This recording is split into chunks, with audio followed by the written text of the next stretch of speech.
Everyone should Google, what do they do with beavers' ass? I know you think I'm clowning you.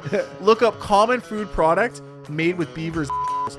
I'm not going to tell you, just Google it. Go into a cabin when there's no cell service. Yeah. We're going to eat nothing but organic food and drink kombucha and go mushroom foraging and do kundalini yoga and hot springs. Okay. The pineal gland exists. Okay. Just because it's talked about on ayahuasca retreats doesn't mean it doesn't exist. Okay. It's real.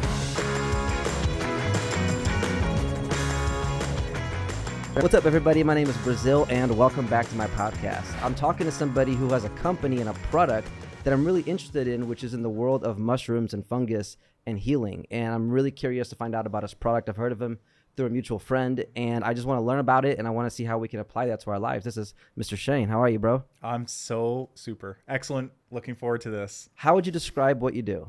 Okay, so I get to say the most amazing line whenever people say, what do you do? I say, I'm a mushroom hunter. I have a health food business that sells a mushroom elixir. Two magical sounding things. It's a combination of the two. And what I have is this company that we wild forage the best mushrooms in the world, chaga and reishi, for the immune system, for the health, for the pineal gland. We get to do it in the most beautiful settings like the Adirondacks of upstate New York and Canada. And we're hunting the rarest mushrooms too, because these are not easy mushrooms to find necessarily. Right. And then we basically take these wild mushrooms and we turn them into elixirs that have nostalgic flavors. So we have one that tastes like a Shirley Temple, and then one tastes like a root beer. So people love it because we're getting people young and old. We're getting, parents for their children can drink. They can get their kids taking these medicinal herbal products that actually taste good, like root beer, like a root beer float. And then we're getting grandparents who are used to drinking Coca-Cola suddenly drinking this, tonic that has sarsaparilla, juniper, wintergreen, burdock, and a medicinal mushroom called chaga.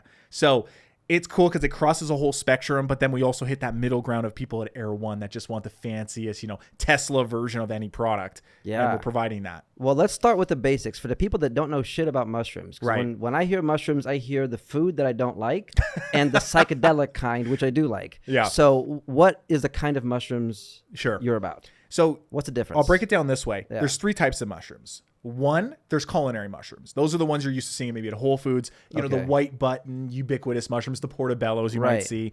Then you have what you could call psychedelic mushrooms, psychoactive mushrooms. Those are the ones that you trip out and you see trees talking to you. Then you have the third category, which is now becoming more prevalent, which is medicinal mushrooms.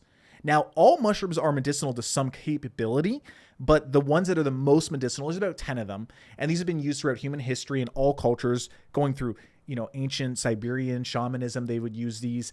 Ancient Chinese medicine practitioners would use this. Native Americans would use it, even in South America. So it crosses the gambit. And these are the most medicinal herbs really in the entire herbal spectrum. So Right. you're looking at these mushrooms like chaga, reishi, turkey tail, lion's mane. Some of them are okay to cook, but mainly these are you actually extract them with tea or you extract them in alcohol. That's how you actually break it down, get their antioxidant chains, their cofactors, their mineral content, which they're plentiful of all of these. Yeah. So How did you learn about all this? Because I'm kind of following along because the words you say I've heard before in other podcasts, but I don't fully know what they mean. got it. It just sounds vaguely like, it seems like he knows what he's talking about. But happy to define any of these words. And I really want the people at home to understand, like, what are the benefits for it? Like, why would they take the medicinal mushrooms? How do you know it works? Right. What does it help? Well, I'll lead you down that journey. I'll hit the first question and jump right in is I got into medicinal mushrooms really originally through my grandfather. My grandfather was apparently born in a cave in World War II in Italy. The rumor goes, the myth goes, my grandfather's a great man. So he was born in a cave in World War II in Italy. And in Italy and in France and in that area of the world of Europe, mushroom hunting is like an Olympic sport. So what you'll experience if you ever go and you're driving around during mushroom hunting season, you'll see dozens and dozens of cars parked on the side of different forests, and entire families go, and that's actually their experience of joy. Almost like if you were to take a family to go skiing or snowboarding, that's their idea of happiness and fun. Go mushroom hunting with the whole family, bring everyone out. So you'll see grandparents, kids, the whole generation of a family will be out there. Friends will be out there with And they know which baskets. mushroom is which, right? Because aren't there some that are also poisonous? Absolutely. Yeah, they're it's very rare for a European to get poisoned mushroom hunting. Okay. More likely for someone in America too, because some of the first generation immigrant information doesn't get passed down that well because there is slightly different species here in America that can be lookalikes of ones in Europe, but they're not good here. So it's something you do You do have to get taught. Let's make that clear. You That don't is just something go pick for sure. any mushroom and start eating. Oh, this looks like going to be healthy. Yeah, exactly. Yeah. You pop that. Next thing you know, your liver fails in 3 days. You're like, what did I do? Damn it, Shane. Yeah, and some literally will kill you very slowly, and some will kill you fast. So they say every mushroom's edible, some only once. So with That's a bar. it's a hard bar. So with mushroom hunting, my grandfather grew up in that environment. He's from a town that was very famous for truffle foraging. So my grandfather then comes over to Canada, where I was born and raised, and my parents would send me to my grandfather's farm. He has like a little hobby farm, and it's beautiful. 80 acres, cows, chickens, goats, like everything you would think on a farm, right? Yeah. And he had all these different forests on the farm. So all these different styles of mushrooms would grow in different ecosystems of the forest. There was an area where it's more sandy, where morels would grow. And there they just grow on their own. He's not like planting them or whatever. No, they're just wild. That's just what they are. Yeah. Just like, wildflowers coming up every season, or certain plants appearing, certain trees bloom at certain times. Same with mushrooms, just underground usually, or on trees. There's tree mushrooms and there's ground mushrooms, which we will discuss. Do they all grow from shit? No, actually, just a small group does, and mainly they're psychoactive mushrooms. Got it. But the psychoactive mushrooms also don't grow from shit. There's a lot that don't, like Amanita muscaria. Okay. But you have to do it a certain way to prepare it in order to get the benefit and not get killed. So it's not like your grandfather was saying, let me make all these mushrooms. It's just he had the farms and the mushrooms were there. On the 80 acres, there was just several areas where the mushrooms would grow, and they would come back every year, like literally fruiting plants or fruiting flowers. Okay. So when I was young, I would spend the whole summer with them doing farm work, and then in the evening, the treat was, let's go mushroom foraging. So we would go forage morels, chicken of the woods, all these delicious medicinal mushrooms. And by the way, chicken of the woods actually tastes like chicken. Yeah. Lobster mushroom actually tastes like lobster. It doesn't just look like it. It tastes like it. That's amazing. So there's all these crazy mushrooms out there that people aren't even familiar with. It's almost like your Easter egg hunting or something, right? It's like it's a scavenger hunt. Yeah. It's a treasure hunt. It's a scavenger hunt. It's Easter egg hunt. That's the way I describe it. I could see how that would be a great familial experience, right? Very much. Be like, come, I found one, guys. There's one over here, or whatever, right? Like that whole, it's an adventure. Oh, and not only just a familial experience, it's also, we've done like before I even started Black Magic, I was primarily just offering mushroom hunts to people. We would do cabins up north, luxurious cabins on beautiful lakes, 5 girls, 5 guys. That was always the rule. Got to keep the scores even. And we would go out there, and you would have, boxers, DJs, lawyers, you name it, people from all different career backgrounds going out there, grown men on their hands and knees looking at the blue mushroom like, what is this? It's polysaccharide K for your immune system. What? This thing can't be good for me. This thing looks like it's going to kill me. It's like blue and bright. It looks like it's turquoise. It's like, no, we're going to brew it tonight. And then you would take, these people who are used to being on their phone, not connected to the environment or nature around them. I don't even know how we tricked half the people to come out on these trips. Like, we're going to a cabin when there's no cell service. Yeah. We're going to eat nothing but organic food and drink kombucha and go mushroom foraging and do kundalini yoga and hot springs. Sounds kind of intriguing now I say it, but I'm also used to selling people on it. Right. But we would get... that girl are like, that sounds like, about fun. Where's the list? Yeah. So we would get these people to come out, and it's just cool because you're seeing people open up this Easter egg part of themselves where they're so excited to look at something that they would have walked by their whole life and never had an intimate connection with. And that's important because ancestrally, it's in our DNA to go wild foraging. Think of what's happened in the last 100 years. We went from 99% of our diets were wild forage foods to now 99% of our diets are agriculturally grown food on farms. Right. If we're lucky and it's not in a lab. And 1% of our diet, if that for most people, the most they might get as a wild food is some green tea or coffee. And even if it is, it's not like we're the ones getting it.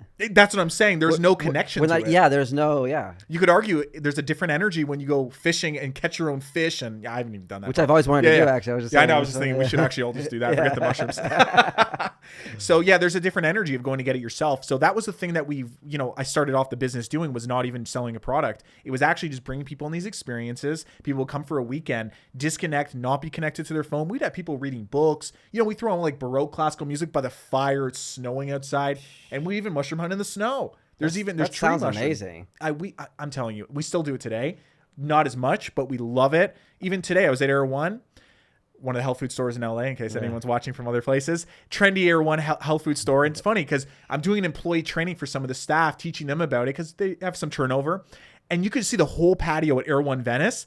Everyone's looking over like, can I try some of this product? When can I go on that mushroom hunt you spoke of? Yeah. People are intrinsically excited about it. Yeah. More than almost any other thing I've seen, bro.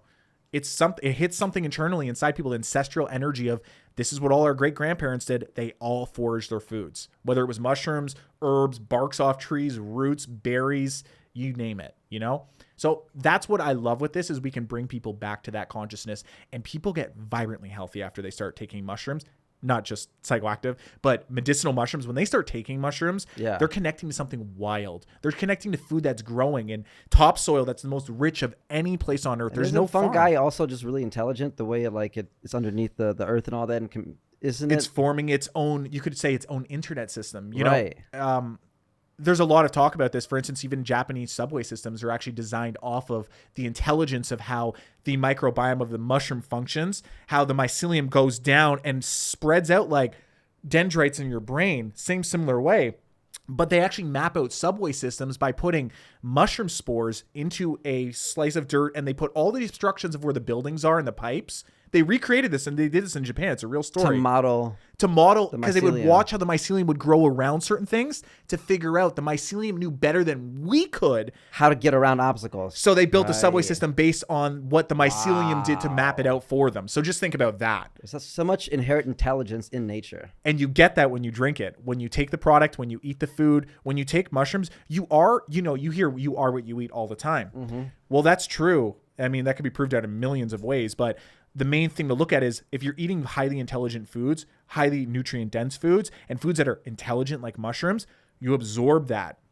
I've seen people not only have their skin glowing after taking mushrooms, not only have a stronger immune system, they don't get sick when everyone else is getting sick, but I've had a lot of people say it's literally made them more intelligent. It's made them want to read more. It's made them tune into having more focus when people are talking, more presence. So, and it's not just shaga, it's all those medicinal mushrooms I'm talking about. So it really taps you into a different dimension. That's why I love specializing on non-psychoactive mushrooms, because I don't think they get enough of a rep yet. They're subtle, I don't think most people understand that there's something besides the edible kind and the psychoactive kind. Yep. And hence why still to this day, if we're sampling the product, people are like, is this going to make me trip out? I'm like, well, right. If you're sensitive enough, you'll feel it. It's like it's like this, bro. Some people will drink coffee and that's like their hit for that high level energy. Right. But then there's other people who could sit in their body, meditate for an hour, and get all of that consciousness and last it for 7-8 hours of the whole day versus the coffee for an hour. Right. So it depends how you look at it. To me, psychoactive mushrooms are more like you fire up the coffee and it's going to force you into it. Whether you like it or not, if you drink enough coffee, you're going to be tweaking. Yeah. The same thing with medicinal mushrooms. It's the same thing with psychoactive mushrooms, but medicinal mushrooms, you really have to tune something into your body. You have to actually cultivate it from inside, not an outside force doing it to you. The mushrooms seem to bridge that gap, and then it's more like that sweet meditation buzz. And I think psychoactive mushrooms play their part, but I really feel the medicinal mushrooms are about to have their real day in the sun. What's my starter kit here? Okay. So here we go. Let's see how we can apply this to our journey. Perfect. So we have, first up, our wild shaga mushroom elixir. So this elixir, So this elixir right here has the first mushroom we're going to talk about, which is shaga. Okay. So shaga mushroom is the rarest mushroom on earth. It grows on 1 in every 1,000 birch trees. So you walk in a forest, there's a lot of trees. There's only so many that are birch trees, the white bark birch trees. And of those trees, it's only 1 in every 1,000 will have the growing shaga coming off of it. And shaga looks nothing like any other mushroom. Like, we imagine the mushroom popping up and we see it, the versions we see at Whole Foods, the portobellos and so on. Shaga is totally different. And in fact, I have one with me right here. So this is actually shaga. Yeah, I know. It's like, oh, this guy walks around with these mushrooms, I got my mushrooms under here. So this is shaga. This is like a meteorite or something. It looks like a mixture of like a volcano erupted and exploded and then hardened. It's like volcanic mass / the worst sunburn in the world. Right. Oh my God. Which is actually really important, Brazil, because here's the thing. Shaga is storing within this part of it, it's melanin content. Melanin is the hardest antioxidant pigment for the body to produce. Melanin is what gives our eyes their color, the skin color, our hair color. So melanin is very hard to produce, just like glutathione. It's very hard antioxidant chains to produce, but they're some of the most important to get. That's what gives people that radiant glow in their vibe. That's what gives people the glowing skin. And not only that, that's also what gives the pineal gland its fuel to secrete 5-HTP, pinealine, serotonin, and melatonin. For those who don't know what the pineal gland is. Pineal gland is the third eye in some ancient cultures, let's put it that way. Chinese medicines looked at it kind of like that. Ayurvedic medicine, a lot of the old art forms of religion would talk about the third eye in the East.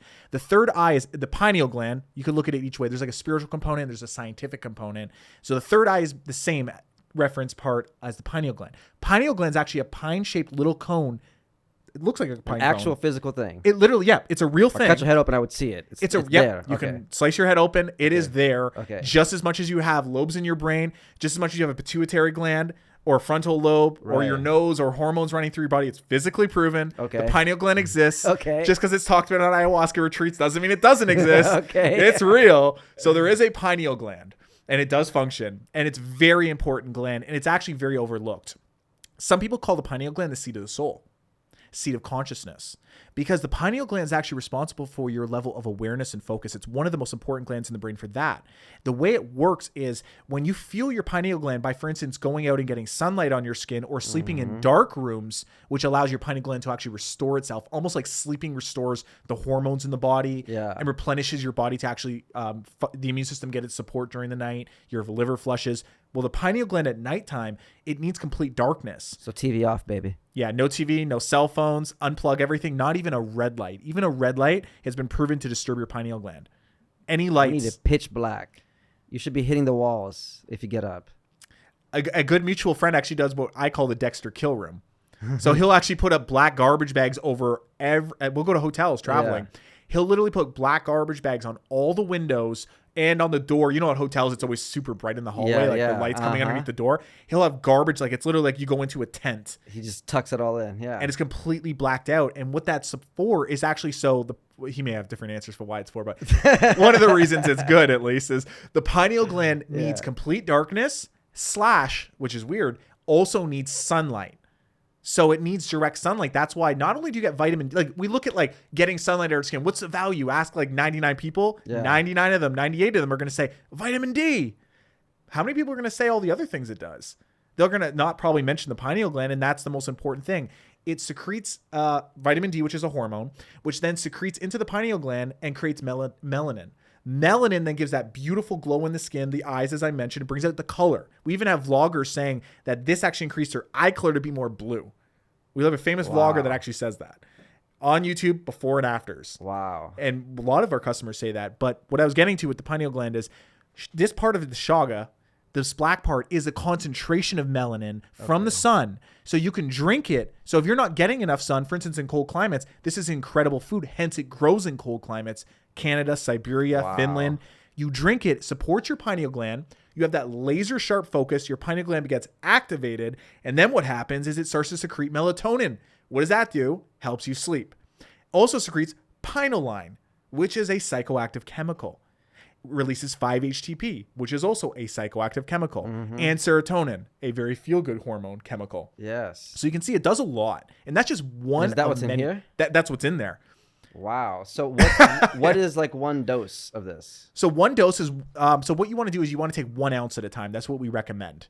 That's what one dose is. How much is an ounce? I don't know. An ounce is like a shot glass. Okay. And you can take that on an empty stomach, and it's actually better you take it on an empty stomach so you can actually feel that kick of the pineal gland, which feels like just a sharpness of mental clarity. So there's like 64 servings in one of these. Yeah, that's the big boy. We do have smaller sizes. That's like a 2-month supply right there. Wow. Now that formula is really interesting because it's not just chaga in there. So we actually have a combination of 8 or 9 different other herbs depending on the season, but it's sarsaparilla, juniper, wintergreen, burdock, dandelion root. All of these herbs are actually an ancient blend. Like we always think of root beer as like kind of the soda sugary version that just tastes kind of nice. Okay. Root beer actually used to be called root tea, and it was practiced all around the world.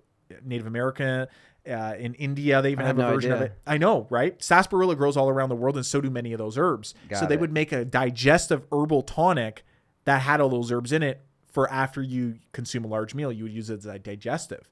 So we just decided to add chaga in because to me that actually showcased chaga really well because a lot of those herbs actually grow in Canada where we forage the mushroom, and they actually balance out the flavor profile of chaga beautifully. And like I mentioned earlier, we want everyone to enjoy it because that's what I thought's always been missing in health and wellness. There's not enough things that are nostalgic and fun and playful and delicious. It shouldn't have to just be you have to take these bitter herbal tonics or, have just thousands of different supplements in your drawer, but you're never actually taking them because you don't really enjoy the experience.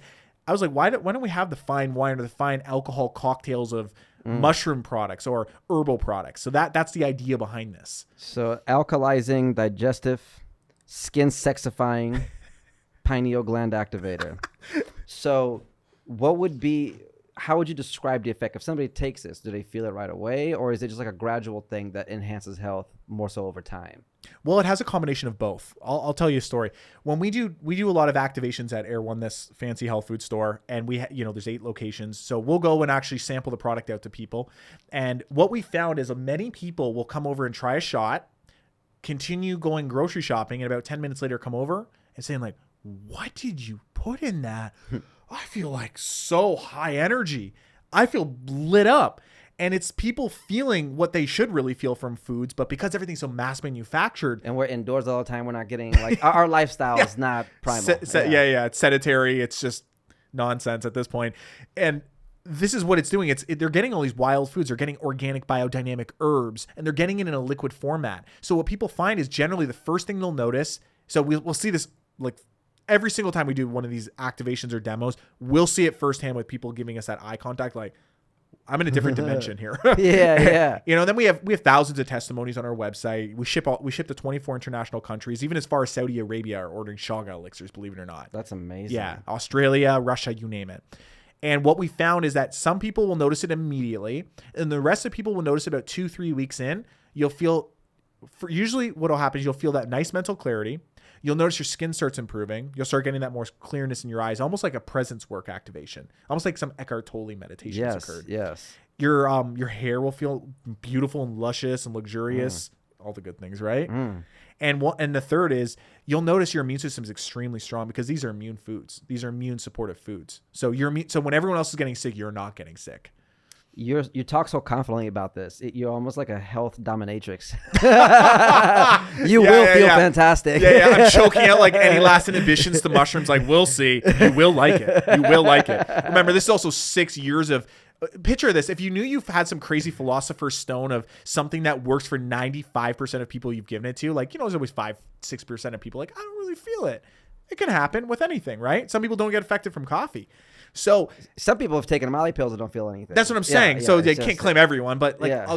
If you've seen like 95% of people have the most insane testimonies after, not just, by the way, that stuff I'm saying, with just the mental sharpness, the skin and the sleep and the immune system. It's not just that. It's also what increases the magic in their life. They notice more synchronicities occur. They notice more amazing opportunities come where it's like a good luck generator. And it's because we're not just putting all those herbs together. We're doing a lot. This is where it gets crazy esoteric for those at home that are like, he talked about the pineal line. That was good. But now he's going to talk about the crystals and the lunar cycles and the 432 hertz frequency generators. Can I take a shot of this? Please do. Johnny, could you grab me a shot glass, please?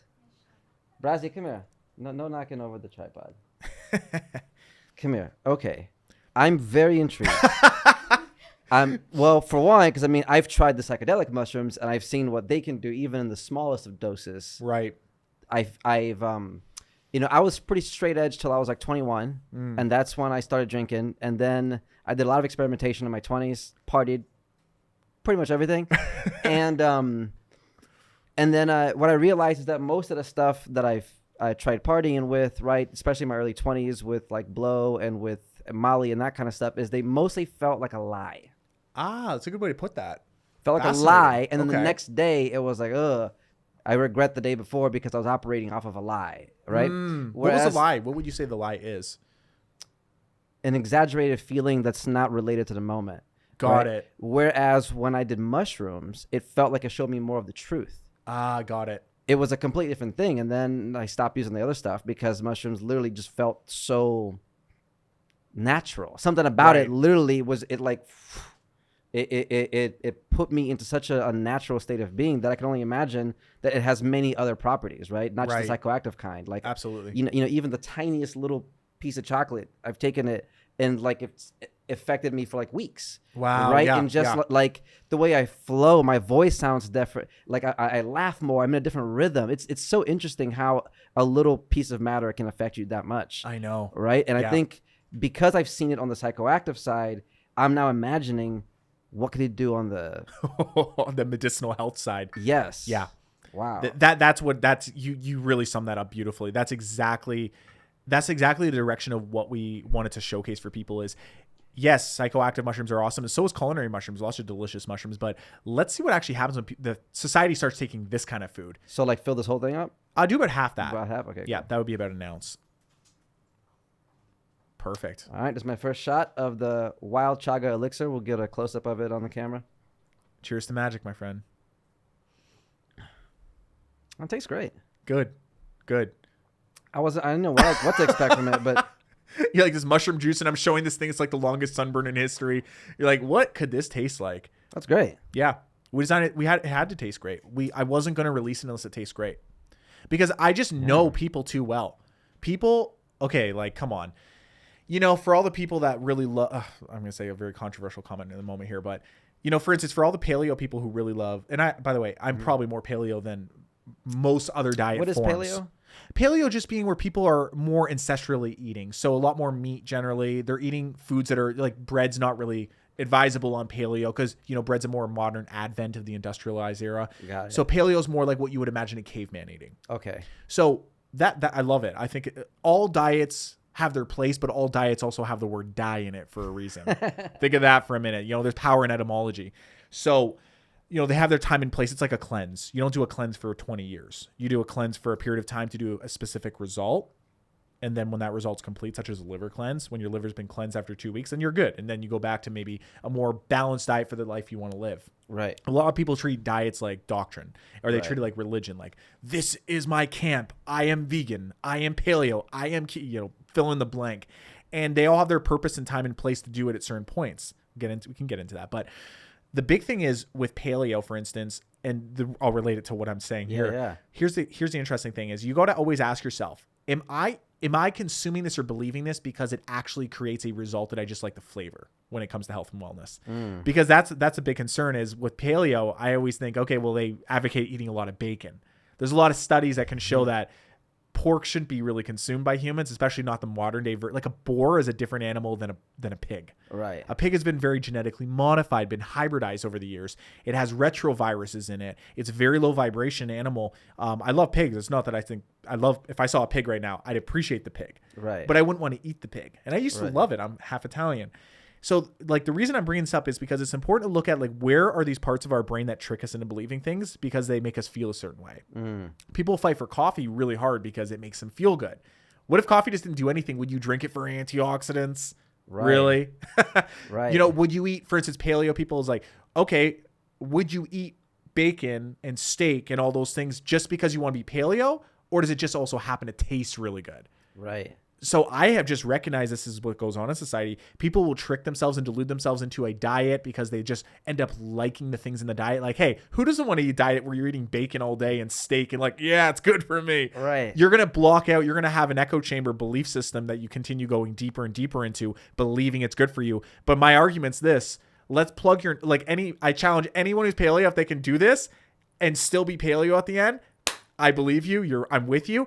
Let's take a clothespin, plug your nose so you can't taste it, and continue being paleo for 1 month. I promise you will not be able to do it. Without the pleasure of the smell of the meat? Or the taste. Because you'll start to just look and you'll be like, what? I'm not vegan, but I'm not even saying it for that purpose. But I'm just saying, then you're watching the steak and all the blood. You're like, it's kind of barbaric. What I'm hearing you say is to question our beliefs, to say, am I doing this for the deepest reason? Yes. Or is it an unconscious reason? Yes. Is it the lie, as you said? Right. Is it the lie? Am I getting something on the front end but maybe getting punished on the back end? Because a lot of times as humans, we'll do something for the emotional reason and we'll justify with logic. There you go. Exactly. Afterwards. The emotion first, logic second. Right. We'll find it. Sure. Of course. Yeah. It has benefits. Right. Yeah. So I just took that rationalization model and thought, I know what's going to happen because I've worked in this industry for a decade now. I've been in health and wellness. I used to have a wheatgrass business.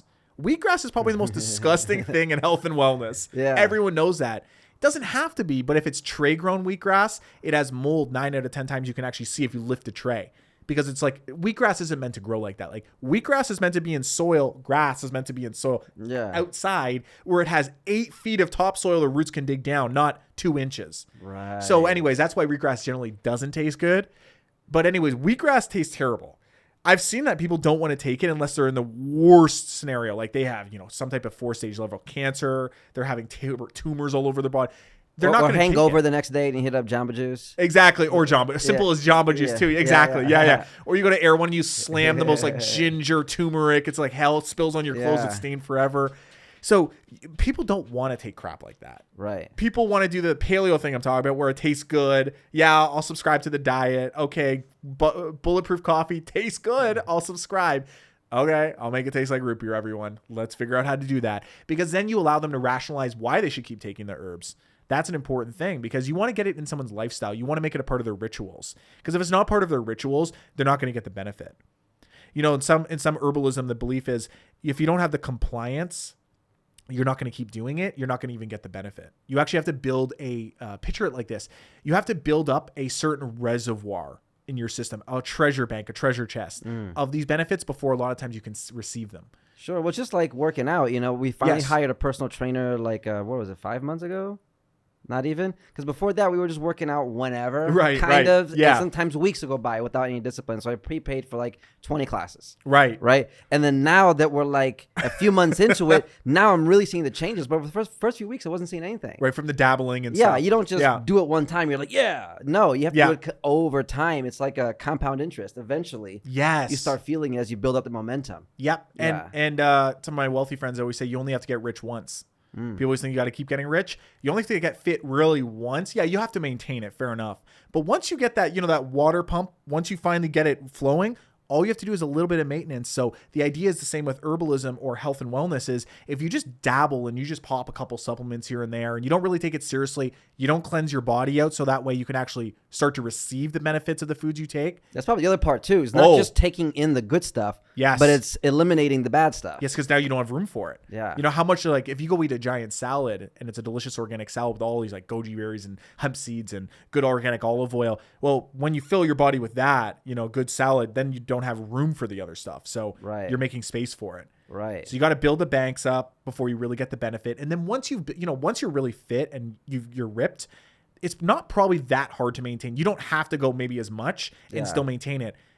I think I've permanently kind of retained skinniness or kind of slenderness because when I was, teenage years, I was hitting the gym every single day. To me, that was a very important thing. It's I almost just built this thing where now I could do 20 push-ups here and there. I'm back to jacked. Yeah. Close to it, Yeah. So you've built that momentum up. And it doesn't feel like a chore. Yes. For me, the first part of the training was for us to go from working out as a chore to I want to work out to I miss working out. Right? The fact that we've gotten through those anchors. Now I can work out without the trainer. Right. I still have them, but it's now I feel bad if I don't go to the gym. Right. That was the most important shift. Yes. Right, to where now I crave it. Because before I could justify all kinds of reasons why I didn't need to have the best body. But it's not like I needed the body to get girls.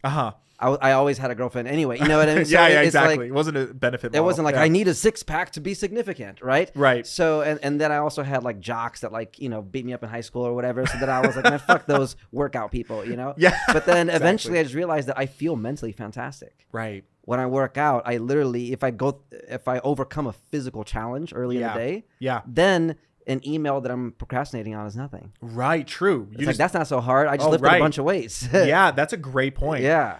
That's the thing with health and wellness. It's the exact same. It's the exact same model as at first for people to actually make that jump into taking the wheatgrass shots, the green juices, the smoothies. People can't understand how some people love green juices. Right. Well, it's as simple as this. When you're not well and you're not in a healthy state, you're vibrating at a certain frequency of the food you're eating. Yeah. The foods are becoming you, and you're also, it's like a feedback loop that continues to cycle. Yeah. You eat fast food, you don't feel good, you want more fast food, the carbs, all the chemicals in it, it feeds those chemical and neural pathways and dendrites. It feeds the parasites in the body, the candida. And then when you start trying to be healthy, it feels weird. Yeah, hellish. Yanni, weren't we just talking about this, that when you were taking a break from coffee or from sugar or something at first, your body was what the fuck? Right? Because it's it was asking for it. But then once we started doing the green drinks and everything, now you're used to the healthier part. Now you probably want that. You'd reach for that before you'd reach for the sugar or anything else. And at first when I took the healthy drinks, and I stopped the caffeine, my body was what is this, right? What is this poison? Yeah. Then once you start drinking it more, you get used to it. It's that's what the body needs. It was just rejecting it because it was used to the junk. Right. You have to re-addict yourself. It's like getting over this hump. Once you get past it, that's when it starts. Like once you get through some of the hardcore first month or two that it can be for some people, suddenly now the green juice is, you know, that's like literally I drink green juice and I'm like, this to me is like probably for most people like a can of Coke would be. Like I'm like, same. Oh, I stopped drinking Coke like 10 years ago. I used to drink it every single day. Breakfast, lunch, dinner. Like, oh my God. When I was a kid, I used to be Coca-Cola all the time, and only when it's brand new. If I had a 2-liter and it was down to halfway point, I wouldn't even drink any. I wanted the fizziest of the fizziest, right? And then cold, fizzy, you know, no backwash at the end. You don't want, nothing. Pure. I do the same with my chips now. I only eat them to halfway. We have no way, 10 really? halfway bags of chips. I'm not even kidding. So the same thing happens with chips to some degree. Yes, just because I like it, my stuff fresh. You know, bro, that's great. That's great. There was a time 10 years ago where I just had a Coca-Cola and I felt like shit. Yeah, I just stopped cold turkey. I haven't had one in 10 years. Literally, it was just like I have a headache and I was like, I'm done. Yeah.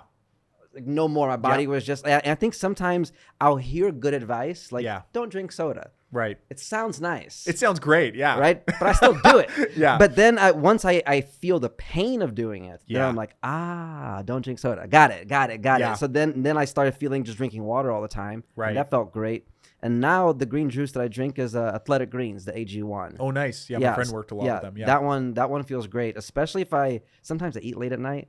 Sometimes if I'm working late, I'll have like rice, beans, and a quesadilla, you know, a chicken quesadilla late at night. And I love Mexican food. Yeah, me too. Pretty much all I eat is rice, beans, and chicken. That's and potatoes. Chipotle sees you quite often. Oh, yes, actually. But we cook a lot. She cooks amazing food. But what was I saying? Green drinks. Yes.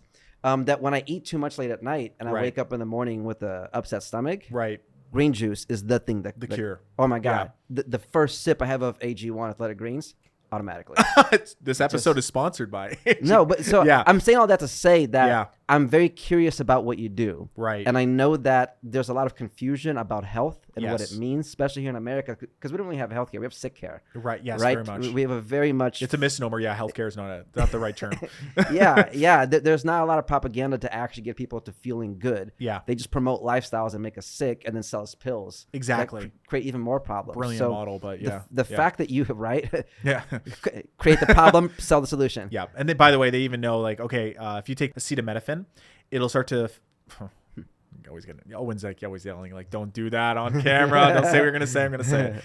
If you take acetaminophen, destroys the liver over time. It starts liver failure, single dose. Yeah. That's how sensitive some people are to it. I've heard. So it destroys the liver either way, whether or not it kills you on the first time or, you know, you've taken it for 20 years and be like, I don't know. Well, like if we actually took a look at your liver, we'd say other things. But the thing is with it is this, they know, and they have, like, if you look at these companies and really dig into them, they actually know how long it would take before the average person starts to have damage done to their liver, which affects their skin. And look, lo and behold, 8 months later, they invent a skin drug that works for the skin that's going to have boils now, or maybe you're going to have a skin where you have acne and pimples, and you're going to have psoriasis and eczema.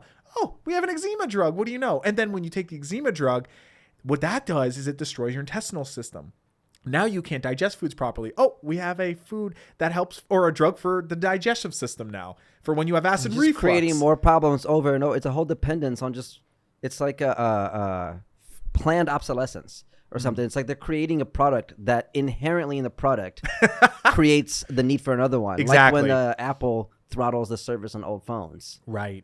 You know, like when the iPhone 14 comes out, the iPhone 7s and below start working magically really bad. Exactly. Yes, that just happened to me recently. Right? But I love Apple, so you know, no hate to them. But no fire on them. Yeah. But you know, here in America, there's a lot of confusion about what does it mean to be healthy. Exactly. To me, health is energy. Yes. If I have energy for life, that's when I feel healthy. Yes. And whatever leads to that. Yes. Feels great. Like if after I do an action, I feel less energy. Right. That's kind of my common sense meter. Yeah, that's a great meter. Yeah. You know, and I think a lot of times low vibration foods and energies and people, they have a way of like bringing you down. Even when you're trying to get up, it's like when a rocket is trying to go to outer space, it uses most of its fuel just to leave the gravitational pull. Right. Like getting out of Yes. Earth orbit is the hardest part. Once you're in space, you can just you can turn the engines off. You're still going. Exactly. Yeah. Right? Very little. But it's gets that you very far. takeoff. Like the first 20 feet of the rocket probably uses half the fuel or something. Like Exactly. Just to create that. And I think that's the kind of change we need to the faith we need to have in our health changes. Yes. But the problem is there's so many people selling so much shit. There's a lot of controversy against you being healthy. Yeah. And also just like the people who make independent health products. Yeah. They just bombard us with ads all the time saying this thing will save your life. No, that thing will save your life. So... And then then it also hits you too. It gets even more confusing because you think, okay, well, I'll walk into Air One or Whole Foods or wherever, any health food store in your local town. You walk into some awesome health food store and then you're like, all right, I got to the first step of like thinking I need to take more natural food products. These stores seem to talk about organic. Then you walk in and you're thinking, there's a whole wall of vitamin C products. I don't know. Are any of them good? Or is one of them better than the others? Which foods do I eat? In what combinations? In what diet form? Do I need to cleanse? Do I not need to? There's so much confusion put into that whole system as well. Yeah. And here's the thing. In anything, you need a single point of removing the focus, which is you need to have a single postulate, a single fact, a single premise to work off of as your base. Just like if you're building a home. If you don't have a strong foundation, right. Well, you can't build the home. There's nowhere almost to look within the whole dynamic of health on the side of natural health or the side of medical clinical health. There's no real strong foundations, except there is small groups of people that seem to get this. Right. I call it like the health Illuminati. Right. There's like some people that seem to just be tapped in, and I've spent years going out and finding them, spending time around them, helped to build my company with them, and getting to understand what are those single basic facts that are unarguable? You know, what can we look towards? Give me some of those. I'm going to hit you with it right here. Okay. It follows the same line of thinking you're talking about, the common sense. Okay, if I do this and it gives me more energy, good. If it takes away from my energy, such as like I take the sip of Coke and I have a headache, right? Bad. Okay, so let's start with that. The first thing you want to look at whenever you're looking at anything to do with health and wellness, and I coach a lot of clients on this as well to get them to realize this, biggest game changer. First thing you need to know is, who do you listen to when it comes to this department of health and wellness? There's a lot of medical doctors out there talking about health and wellness that are not healthy themselves. Right. That seems a little bit of a contrary point. It's like going to a fitness trainer that's obese or overweight.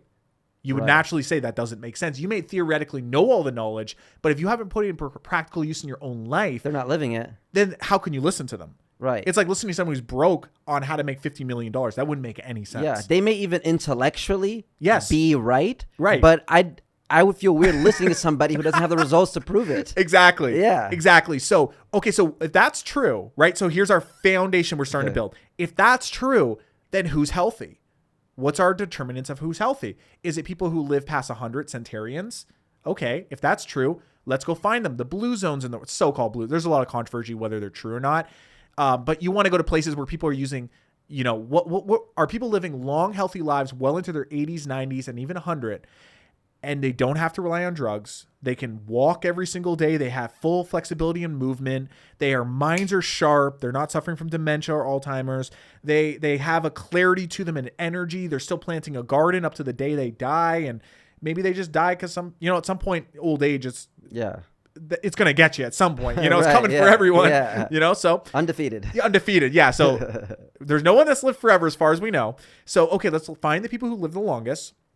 And if we're not just finding people who live the longest, also, who are the people you want to live like? You want to live with, you want to be around and listening to people who have the most energy. Because we could look at energy as a high determinant of vitality. Right. Because if your body is completely destroyed, acidified inside, toxic, your liver's failing, your intestinal tract, your digestive system doesn't work, well, it's probably going to be pretty hard to be healthy and happy. Energy and being hyper are two different things. Very different. Because you can do Coke and be hyper. Yes, exactly. Right, but energy is different. Energy feels natural, like it's coming from, but you can also dial it down. Yes. When you're at a party and you see somebody that's on Molly and they're just talking too much, bro. Yeah. And they're just like over and they have no situational awareness and they just keep going and going. It's like, well, that doesn't feel like real energy. Right. Exactly. It's like the lie version. The lie version. Yeah. So exactly. So if you see someone who's like that, but you're watching them crush Red Bulls nonstop and drink coffee. Right. Okay. Well, they're relying on it. So they're actually a drug addict. Right. They're relying on something to provide that. So if you look and you say, okay, well, and that's a simple question for anyone to ask at home is like, okay, there's a lot of proposed health experts out there, But who are the people that when I look at, I see them and I see the spark in their eye. I see the presence. I see the energy. I see the body I want to have. I see the level of clarity I want to have. I see the level of excitement and energy, but also the zen and peace. And for some people, they may want to be learning from someone who has a six pack and they're jacked and they want that fitness version of health, which isn't necessarily health. Yeah. Fitness and health are two different things. Exactly. Yeah. So that's the first thing you would want to look at, because that now eliminates a lot of the population who talk about health and wellness. Gone. Because now you're looking like, do I want to look like that when I'm 60? And they're claiming they're a health expert and they may have all the facts to back it up. But here's the argument. Can the facts be fought or disproven in other instances? So for instance, that's why I hammer on the diets, because if you really look at it, and for everyone who claims veganism is the best, you got to say, okay, but what's your determiner of health? Like what actually constitutes being healthy for you? Well, you'd say, if you ask a hard vegan that, right, they would say, oh, well, I'm sure they would agree. Like people living late into their life and having full vitality and energy. Oh, well, if that's true, if we go to the Amazon, do you know there's tribes that in the jungle that eat raw monkey meat as their sustenance? They're not eating plants. They're eating raw monkey meat. In Argentina, there's lots of people who live very old. And in Argentina, one of the main food groups is steak and meat, red meat. There's a lot of places we have counter examples. So if that's true, that kind of devaluates the whole concept of that one diet. You know, there's many instances, but that's the thing. So the reason I'm saying that is for everyone to ask that first question. That was the first question I had to ask, because the first book I read was a China study. And the whole book talks about how, rural Chinese living in these villages in China are living these long, healthy lives where they aren't relying on drugs, all the things we're talking about. And then you start to think, okay, well, that's the best option. Then you do that for a while and realize I have no energy. I don't feel good. It's not really computing. Maybe I'm doing it wrong. But then you say, but wait a minute. Maybe there's examples of people in other parts of the world that are also living long and healthy lives that aren't vegan. Right. And people have different blood types and that kind of stuff too. Exactly. Right? Yeah. There's genetics, there's blood types, there's seasonality. If you live in northern Canada and it's cold and it's frigid, I don't think you want the green juice or salad or wheatgrass, because your ancestors, your DNA, you could argue there's a seasonability that you're not going to find. What are you going to dig up the snow to get to the grass and then juice it? And that's what our ancestors did. Right. So there's a lot of different ways of looking at this, but I would say ultimately you want to find people who are living really healthy, vitality-based lives and start to ask them the questions. And the number one thing that comes up when you really look and find those people, I've gone searching for these people for a decade all around the world, living in different countries, Italy, France, Mexico, Colombia, all through the US. I've tried to find these people and I found a good Illuminati of health. And I could say there's one thing they all believe. I'm looking for common denominators. And it isn't diets. It's actually this simple premise: eat as nature intended. If you eat as nature intended, and that has a lot of significance, you start to look at, well, how would this exist within nature and how can I most closely replicate that? So if you think like, how can I eat a hamburger, for instance, as nature intended? Well, you'd say, okay, I probably don't want the genetically modified Monsanto-based gluten that's completely just screwed up the protein factor and then destroys your immune system and digestion. I want the sprouted grains, the old ancient grains that our ancestors would have originally used when they did start using agriculture and started producing wheat and bread. In simple terms, how would one find that? If you go to some of these health food stores, you will find generally health food stores won't actually, we'll get into that hardcore in a sec, but generally health food stores are not where you actually want to go to be healthy. Right. It's actually farmers markets. You want to go to artisans and farmers markets, because unfortunately the health food store is still such a business. It's still run, like a lot of the brands people don't realize are actually owned by just a few companies, even though there's an appearance of variety. Yeah, there's a whole chart of that online. Yes. It's like, Pepsi and a few other ones that just literally, they own like Lay's and they own this and they own that. Yeah. And they own a lot of the health brands that are at the stores we're all familiar with. Yeah, just like a vegan restaurant isn't necessarily healthy if it's just all just soy.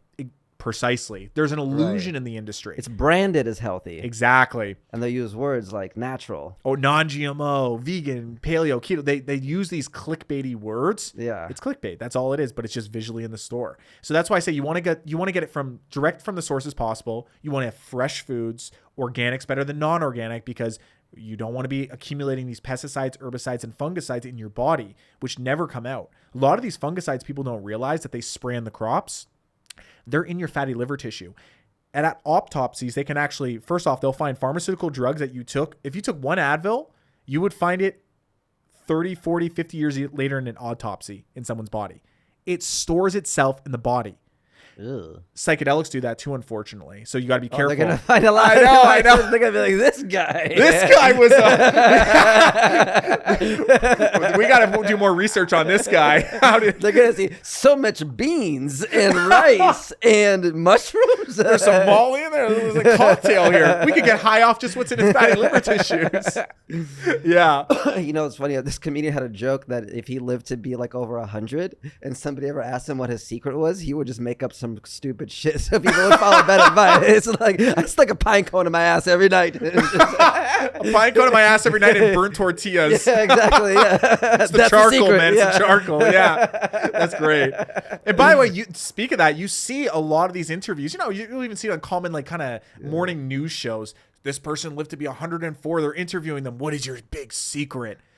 I have a Dr. Pepper every day. Yeah. You're like, what? Now, this is for real. I just saw this one the other day. A woman's 104, drinks a Dr. Pepper every single day. Yeah, it's like that's where we confuse correlation with causation with correlation. Yes. Yeah. Yeah, she just so happened to have a Dr. Pepper. Exactly. That's not the reason why. She might have just been genetically lucky. Yeah. And see, again, it goes away with health too, because then people think, oh, suddenly they find this vegan out there who's, 104, and they say, what is your secret to success and health and vitality? Well, it's because I ate a green salad and kale every single day of my last 60 years of life. Then you're like, kale and green salads are the way. But then all of a sudden, you get thrown another pipe in the wheel, and suddenly someone's like, kale actually has all these oxalates, and it gets stuck in your kidneys, and you get kidney stones and fucks you up. And then all of a sudden you're like, oh, okay, the kale's not good, but it decomputes people's system. That's why I want confusion. Like, just give me the fucking recipe, bro. Yeah, exactly. Give me the recipe. Just do this shit. Give me the prescription. Give me the formula. And the formula is exactly what I said. See, it requires so much nuance. Like, all great truths in this world are simple on their face. Right. It's like it takes 5 minutes to learn what I just said. Eat as nature intended. It takes a lifetime to really understand it. Right. Just like, someone shows you anything, like working the camera. Yeah. You learn it. Maybe like someone takes you 5 minutes to show you, like, okay, this is the f-stop. This is how it works. And then you spend the next 40 years mastering it. Yeah. Do you know what I'm saying? Right. So it's the same thing with health is like, okay, well, like a lot of these things are simple, but we want to get to the simple truths that can actually cross and bridge into all ecosystems. Because if we start to say, well, did our ancestors really eat? Okay, first off, were our ancestors really healthy or not? That's the first question. There's a lot of arguments about how long our ancestors actually lived. Like, people are to town on this one. They think we all died by 30 back in the day. But isn't that because they were accounting for the baby deaths as well? So the high mortality, right? Yeah. Yeah. So it fucked up the average. Yep.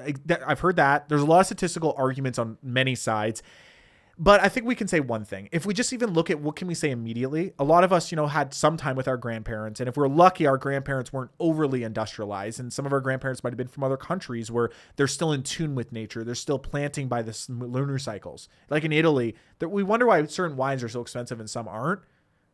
Some wines are more expensive because they're doing things that are a little off the scientific radar, which is doing things called biodynamics, kind of popular term coined in the 1930s by Rudolf Steiner. Very interesting character. And biodynamics is basically the idea of you're working with nature. For instance, the celestial bodies like the lunar cycles actually affect our blood in our body. They affect tides. They actually affect menstrual cycles in women. That's why women say, like, I'm in tune with the moon. They have the same time period as when the moon's in cycle of full moon or new moon. These things not only affect us, our blood, the tides, because we're mainly liquid, it also affects food, and it affects food growth. If you go to any gas station in America, any gas station, you will find in a little magazine section something called a Farmer's Almanac. You will open it, and the almanac will actually show you when to plant squash, pumpkin, celery, name the vegetable. These are tried and true things. And it's all lunar cycles. Every one of the things they're telling you to do, they're not just saying, okay, you can't just say. Sounds like they're a bunch of lunatics. Yeah, exactly. It's like when you look at that, you got to say, this is so fascinating, and farmers follow it to a T. Most farmers do follow the Farmer's Almanac. They have an understanding, because you can't just tell someone to plant beans every June 16th or that week. Right. You know what I'm saying? Yeah. You can't just tell them that, because you don't know when the frost might come earlier from last year, or it might be really hot, or a dry summer, or a wet summer. They're doing it based on lunar cycles and the weather. There's a lot of things put into factor. But anyways, what makes wine fantastic at some of the highest levels, from at least my limited understanding of wine, I'm not a wine guy, but it's because they're planting on lunar cycles. They know when to plant. They're planting on new moons, foraging on full moons, because new moons cause a certain push the things that actually pushes the liquid out, and full moons draw the liquid. Some foods are actually more plump and rich with liquid on a full moon than they are on a new moon. Now, this is stuff that is not well studied or understood, but this is some of the ideas that, you know, when I look at health and wellness today in the industry, I think it's like some kindergarten shit. I'm like, we're still on the, is coffee good for me thing, or kale, or what, the paleo or vegan fight. To me, it's like, guys, let's get past that and just understand this is not religious shit. You can prove it either way. Like, we could take someone who's brilliant with being paleo and understands all the science, and we put a vegan in the same room. Let's duke it out. They're going to see you're going to find there's good points on both sides. So everyone's different, and at different points in their life, certain things are important. So let's get past all that and not confuse people, which stops them from getting in the industry and getting into health and wellness and treating their body with respect, and get them to just understand simple tenets. Yeah. 1, find people who are healthy. 2, what are something we can go with? Would it not make sense to just eat as nature intended? Like, if nature provides fruit wild off a tree and you're in the woods and how we arguably evolved for the longest period of time was foraging berries, hunting animals, gathering mushrooms too, by the way, plants, and, some of it will be cooked by the fire. So a lot of it probably would have been raw. Then there would have been a time when there was brewing tea, and then we learned about cooking meat, and then maybe we learned about fish, and then we started migrating to different areas and eating. Okay, so let's kind of go back to that time where we're most you could argue right now our bodies are in a world of iPhone 14s and iPhone Pros, that some of these phone cameras are like competing with $6,000 cameras. Our bodies, though, are not that. Our bodies are like this 1984 Mac computer. Like this OG thing that it's like black and white. Yeah. Our bodies are most used to being in that in the modern world now we're trying to function though. With lights overhead of us at nighttime, keeping us awake, getting in cars and sitting, which is basically like the new smoking NASA found when they did studies. We're eating fast food, processed food. Think about it. The average person, if you ask, what did you eat today? They probably eaten 2 different animals. When it like a cat, like they had like bacon in the morning, pig, and then they had like a steak at night. Right. When in human history would we have eaten 2 animals? You would go hunt and maybe get a moose if you're lucky if you're out in Canada. Right. And you'd eat on that and gorge on that for a few weeks, and then it would go bad. Right. And then because we didn't have refrigeration for the longest period of time in human history in the 1984 Mac bodies that we're in. Right. So that's the thing. If we go back to looking like, how can we get back to those simple basics, like planting foods in our garden and eating foods fresh, eating berries more, eating fruits, eating meat maybe in specified periods of time, but not eating it every single day for 10 years. Meat every single day for 10 years, arguably probably not a good thing. But, maybe not being... Where do you stand on chicken? I think chicken... Yeah, I don't come up with the poultries too much. But yeah, chicken's great too, but duck's better. Wild, really? Yeah. Pheasant's better than chicken. I've never had duck. Have you had duck yet? Oh, it's delicious, guys. Really? You got to hit it. It's very fatty. So there's even people who take the fat from duck, like ghee or like olive oil. Then there's ghee, which is basically clarified butter. Then they use duck fat to cook things like fries at certain restaurants. Really? It's becoming very popular because people are coming up against seed oils now, like soy oil or vegetable oil. And I'm sure it could be cooked right. Most of what I like about my chicken is just how I season it. Right. So if I just put that seasoning on duck. Oh, duck is considered like the steak, I would say, of chicken. Really? Like, really is the best. Yeah, we're mixing a lot of animals now. It's good. It's really good. It's an acquired taste, but, add a little rosemary with it. It basically, when you cook it, though, you're shocked. I got that rosemary sea salt, the finishing salt. Oh, I must have found that. I was like, why did I say rosemary? The rosemary salt, get it out. It's fatty, though. It's like you're not used to it the first time you eat it. But the reason I say it's better is simply because you're not being, like, how much do we eat chicken throughout the week? It's just non-stop. Yeah. For me, it's every day because I don't eat red meat. So all I eat is grilled chicken. Right. All the time. So you want to look at it as like, you don't want to eat something every single day generally, because what it does is it starts to cause, I know, you're like, 10 years later. Yeah, you're like a potbelly in 10 years. You're like, he was right about the poultry. Yeah, the way you want to see it is this, bro. To me, it's like, look at it like if you're living like 300 years ago and you're more in tune with nature.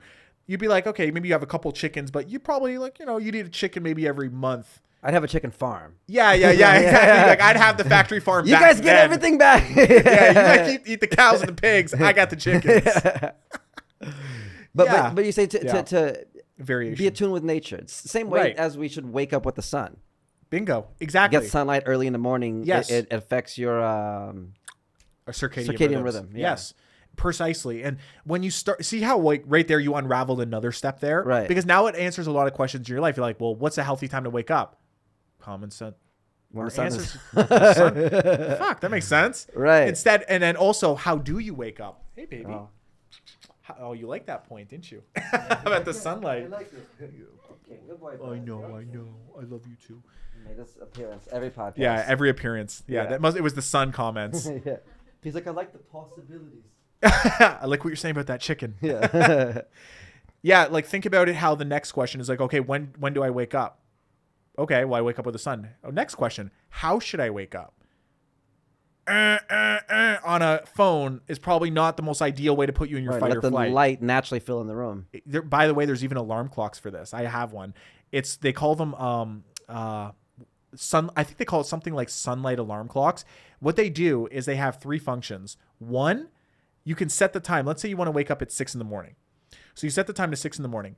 At 5 a.m., the clock has a giant light on it. And it's a natural light. It's not like an LED kind of light. It's a beautiful kind of natural harmonic light that would be more like sunlight. And it turns on very light, almost like the sun's coming up. Oh, so it starts dimming up slowly. Yeah. Oh, that's great. But bro, there's another level. As it turns on, it starts to get a little bit brighter as time goes on, leading up to its brightest at 6 a.m. when you want to wake up. But as it turns on, it warms up. There's a little thing at the top that you put essential oil in. So you put a little essential oil of maybe something you want to wake up to, like mint or something that's refreshing. Ooh. It heats it up and it slowly irrigates it into the room. And then, third element, you'll appreciate this, the sound. It puts on, you can set the sound to like the waves rolling, the birds waking up, and it's really quiet. So the whole thing's churning on all at once, a little bit of light, a little bit of sound, a little bit, and it wakes you up. You put one of those on and wake up to that, you'll be like, they got us bad, boys and girls, with the alarm clocks. They got us all on that one. Because you're going to be like, damn, I feel so good when I wake up like that. Is there a name for this? The thing you're talking about? There's a few brands selling it. I bought it years ago. They're very badly branded, as all really good health things seem to be, except Black Magic. But if you look up, I think it's called like natural wake up alarm clocks. Like look up those kind of Google searches. Okay. Low light, like wake up. Let's write that down. Yeah. Like anything that sounds kind of like hippy dippy, like waking up, would sound like the Google search. Well, I believe it because, I like it when I go to bed and I leave the windows open because there's no natural light coming in. So in the morning, it's just the sun comes in, and that feels so much better than the alarm clock. That's exactly. The alarm clock feels like yeah. Yeah. It's like then I'm waking up with cortisol. Yes. Instead of naturally just feeling the energy and wanting to be out. I clown with some of my friends that they've literally the big they've got it set up in a way in which they've got us screwed over at every single part of our day. Watch this. You wake up. What do most people wake up to? An alarm clock. Right. What's the next thing they do? Coffee. So now you're going to put into your system something that's just like a pure thing of, a pure thing of caffeine. Adrenaline. Which is going to hit your adrenal glands and fire you into adrenaline, which puts you even further into a sympathetic nervous state system, which is basically a stressful system. And then it's on an empty stomach, which is terrible. Coffee on an empty stomach should be illegal. Right. Because what it does is it destroys your digestive enzymes. What you should do is actually have protein before you have coffee. It's a secret hack. So a lot of people that have like ulcers or different problems with like even parasitic infections that show up on their skin, like eczema, like a lot of the skin shows you a lot of what's going on the inside of your body. It's like your alarm system to tell you what's going on. Like in your car, you'll see the little light says it's an oil change time or low gas. Your skin is the low gas gauge for you to know what's going on. Wow. So that's a good way to put it. Yeah. You wake up, you drink coffee, you're in your systematic nervous state system. Then you jump in the shower. You're jumping into a shower that has water circulating through the municipality's water system, which has fluoride, chlorine, and on average 22 pharmaceutical drugs. Statins, blood pressure medication, schizophrenia medication, blood-lowering medication, birth control. All of this is found in, if we were to take a sample of the water right now coming out of your tap. Right, because it all recycles and people... They can't get it out of the water. That's how hard it is to filter it. So it's low doses, but you're absorbing it. That's what people don't realize. Like just because you're not drinking from Brita the tap. Filters needs to make a shower head. Yeah, Brita needs to get a whole different upgrade of their system. Let's put it that way. Because Brita's kind of like, Brita's basically just removing the flavor. It's not actually filtering it properly. But by the way, great. thank God for everybody. There's good solutions nowadays. Yeah. Just as much as the problem has arisen with certain things, like our world has become more crazy than ever before with the levels of stresses we have, with the levels of, poisoning in the environment as well as in our food system. But guess what? Guess what's come to the forefront at the same time? Natural health has suddenly become the interesting, cool thing. Now you see Hailey Bieber making smoothies at Air One, and they're promoting it with Hailey Bieber. Right. Then you see mushrooms are coming to the forefront, medicinal mushrooms, even psychedelic mushrooms. Suddenly, look what's going on with the mental health epidemic in the country. Well, suddenly what's happening? Ayahuasca's come to the forefront, peyote, San Pedro, all these mushrooms, psychoactive mushrooms. Whatever the problem arises, it's almost like the solution comes to meet it at its level. So what we're seeing starting to rise with all these new products, like amazing shower filters that not only filter just your water, they improve it. It vortexes the water, because most water in nature, all water in nature is vortexed. It's going through streams. And when we actually see water going around rocks in a river, it's actually a atomic fusion. So what it's doing is actually that movement is actually making the water more beautiful, in the sense of if you actually took the crystalline structure of that water, it's more beautiful than if you were to just leave water right here on your table and not touch it for a couple weeks. Still water for a couple of days, like it gets mosquitoes, gets infected. Like my mom told me to stay away from still water. Absolutely. It becomes like a swamp. Yeah. So our water is run through pipes, and this is a very advanced, deep topic, but the way the water, and there's a lot of resources, I'm sure we could put in the link, but Victor Schauberger, he studied water for his whole life. He's probably the most brilliant philosopher on how water functions. And when you learn how much exists around the idea of water and the different types of water, spring water, ocean water, tap water, tap water not being good, but he goes through a lot of these things, and he talks about even the way that water flows in our homes is flowing on angles of sorrow. Hits a hard right angle, shoots up right angle through pressure, through pulling. That is not how it occurs in nature. Water in nature there's nothing right angle in nature. Right. Even the homes we're all living in, we're living in these boxes that do not support ourselves through like the feng shui concepts, how energy flows. Energy does not like to get stuck in corners. Right. That's why there's nothing in nature that's sharp right corners. That's a modern human invention. And we're living in these places that stop our creativity. Just go to cathedrals around Europe. Go into beautiful Roman Colosseums, Roman Greco Colosseums. Go into Gothic architecture. Walk in these buildings with the giant sprawling ceilings. The James Turrell craters too, that are like it's like these new type of architecture. It's like dome homes. Exactly. Yeah, geodescent dome homes. Yeah. People building with more natural materials, because I think we're starting to now realize the convenience we kind of sold ourselves into here with living in apartments, living in homes that are all just kind of little boxes. Well, what happens if you put something into a little box? It's like you box in its creativity. You box that in. That's why when people go to these places around the world and go look at these old churches and beautiful buildings, cathedrals, you walk in and you're like, you could just stand there and just feel so good and just feel energized being in the space, because it allows energy to flow. Feng shui is very real. I'm sure you felt when you built this office, you notice if you put the tree in a certain spot, doesn't feel good. I don't know why. I can't quite feel why, but I challenge anyone at home right now listening, go look up, for instance, even the direction you should sleep, which way your head should be versus which way your feet should be. Look up some feng shui on that, and you'll be surprised if you start moving your bed around how you might sleep differently. Yes. Move your dresser, move your couch. I feel that whenever I move furniture around, before our living room used to face the other way, and it just felt so weird. One day I was like, no, let's change it all. And we flipped it, and we're like, this is the way. Like, sometimes it just makes a difference. See how addicting this conversation's getting, where it's like suddenly we're going to deeper layers. You start realizing health is not what I just put in my body. It's what I live within. It's the water that touches me. Yes. It's the thoughts I have every day. It's the level of excitement I have for my life. It's like the reason why I think people haven't really snapped into health, kind of like we're in a personal development. Right. It's kind of shocking when we find out people aren't like watching cool YouTube videos or listening to podcasts. Like, you're not hungry for more learning and knowledge. It's trippy to me. It's weird. People aren't actively learning about belief systems and paradigm shifts and that kind of stuff, right? It's like shocking to us. And it's because that same thing is like what we spoke about earlier with the gym. You have to get past a certain point. Like probably the first time for most people when they pick up a self-development book. Yeah. It's like middle of the afternoon. They're never tired at that point. Yeah. Our mutual friend talks about this. They're never tired at that point. And suddenly they start reading like, oh, I'm a little tired suddenly. It's like, you were fine 2 minutes ago. It's because you're reading. You're having to focus your mind on something. And it's hard at first. It's hard to work out. It's hard to get healthy. But it's not hard once you get in. It suddenly becomes addictive. Yes. And that's what the health topic is. Yes. People think it's just one thing. That's why they're not addicted to it. They think it's just, I eat the salad. I'm keto. I'm vegan. No. I had a Diet Coke. I didn't drink my Coke today. Yeah. It's like, if you look how deep it runs, we're not even past the morning routine. Look how much you could look into with water. Yeah. Or just starting the day with what's the first thing you watch and listen to. Right. What are you feeding your mind just as much as you're feeding your body? Right. Because what we believe affect our bodies. More than anything. Yeah. That's the real goal. Our interpretation of life creates the feeling. Right.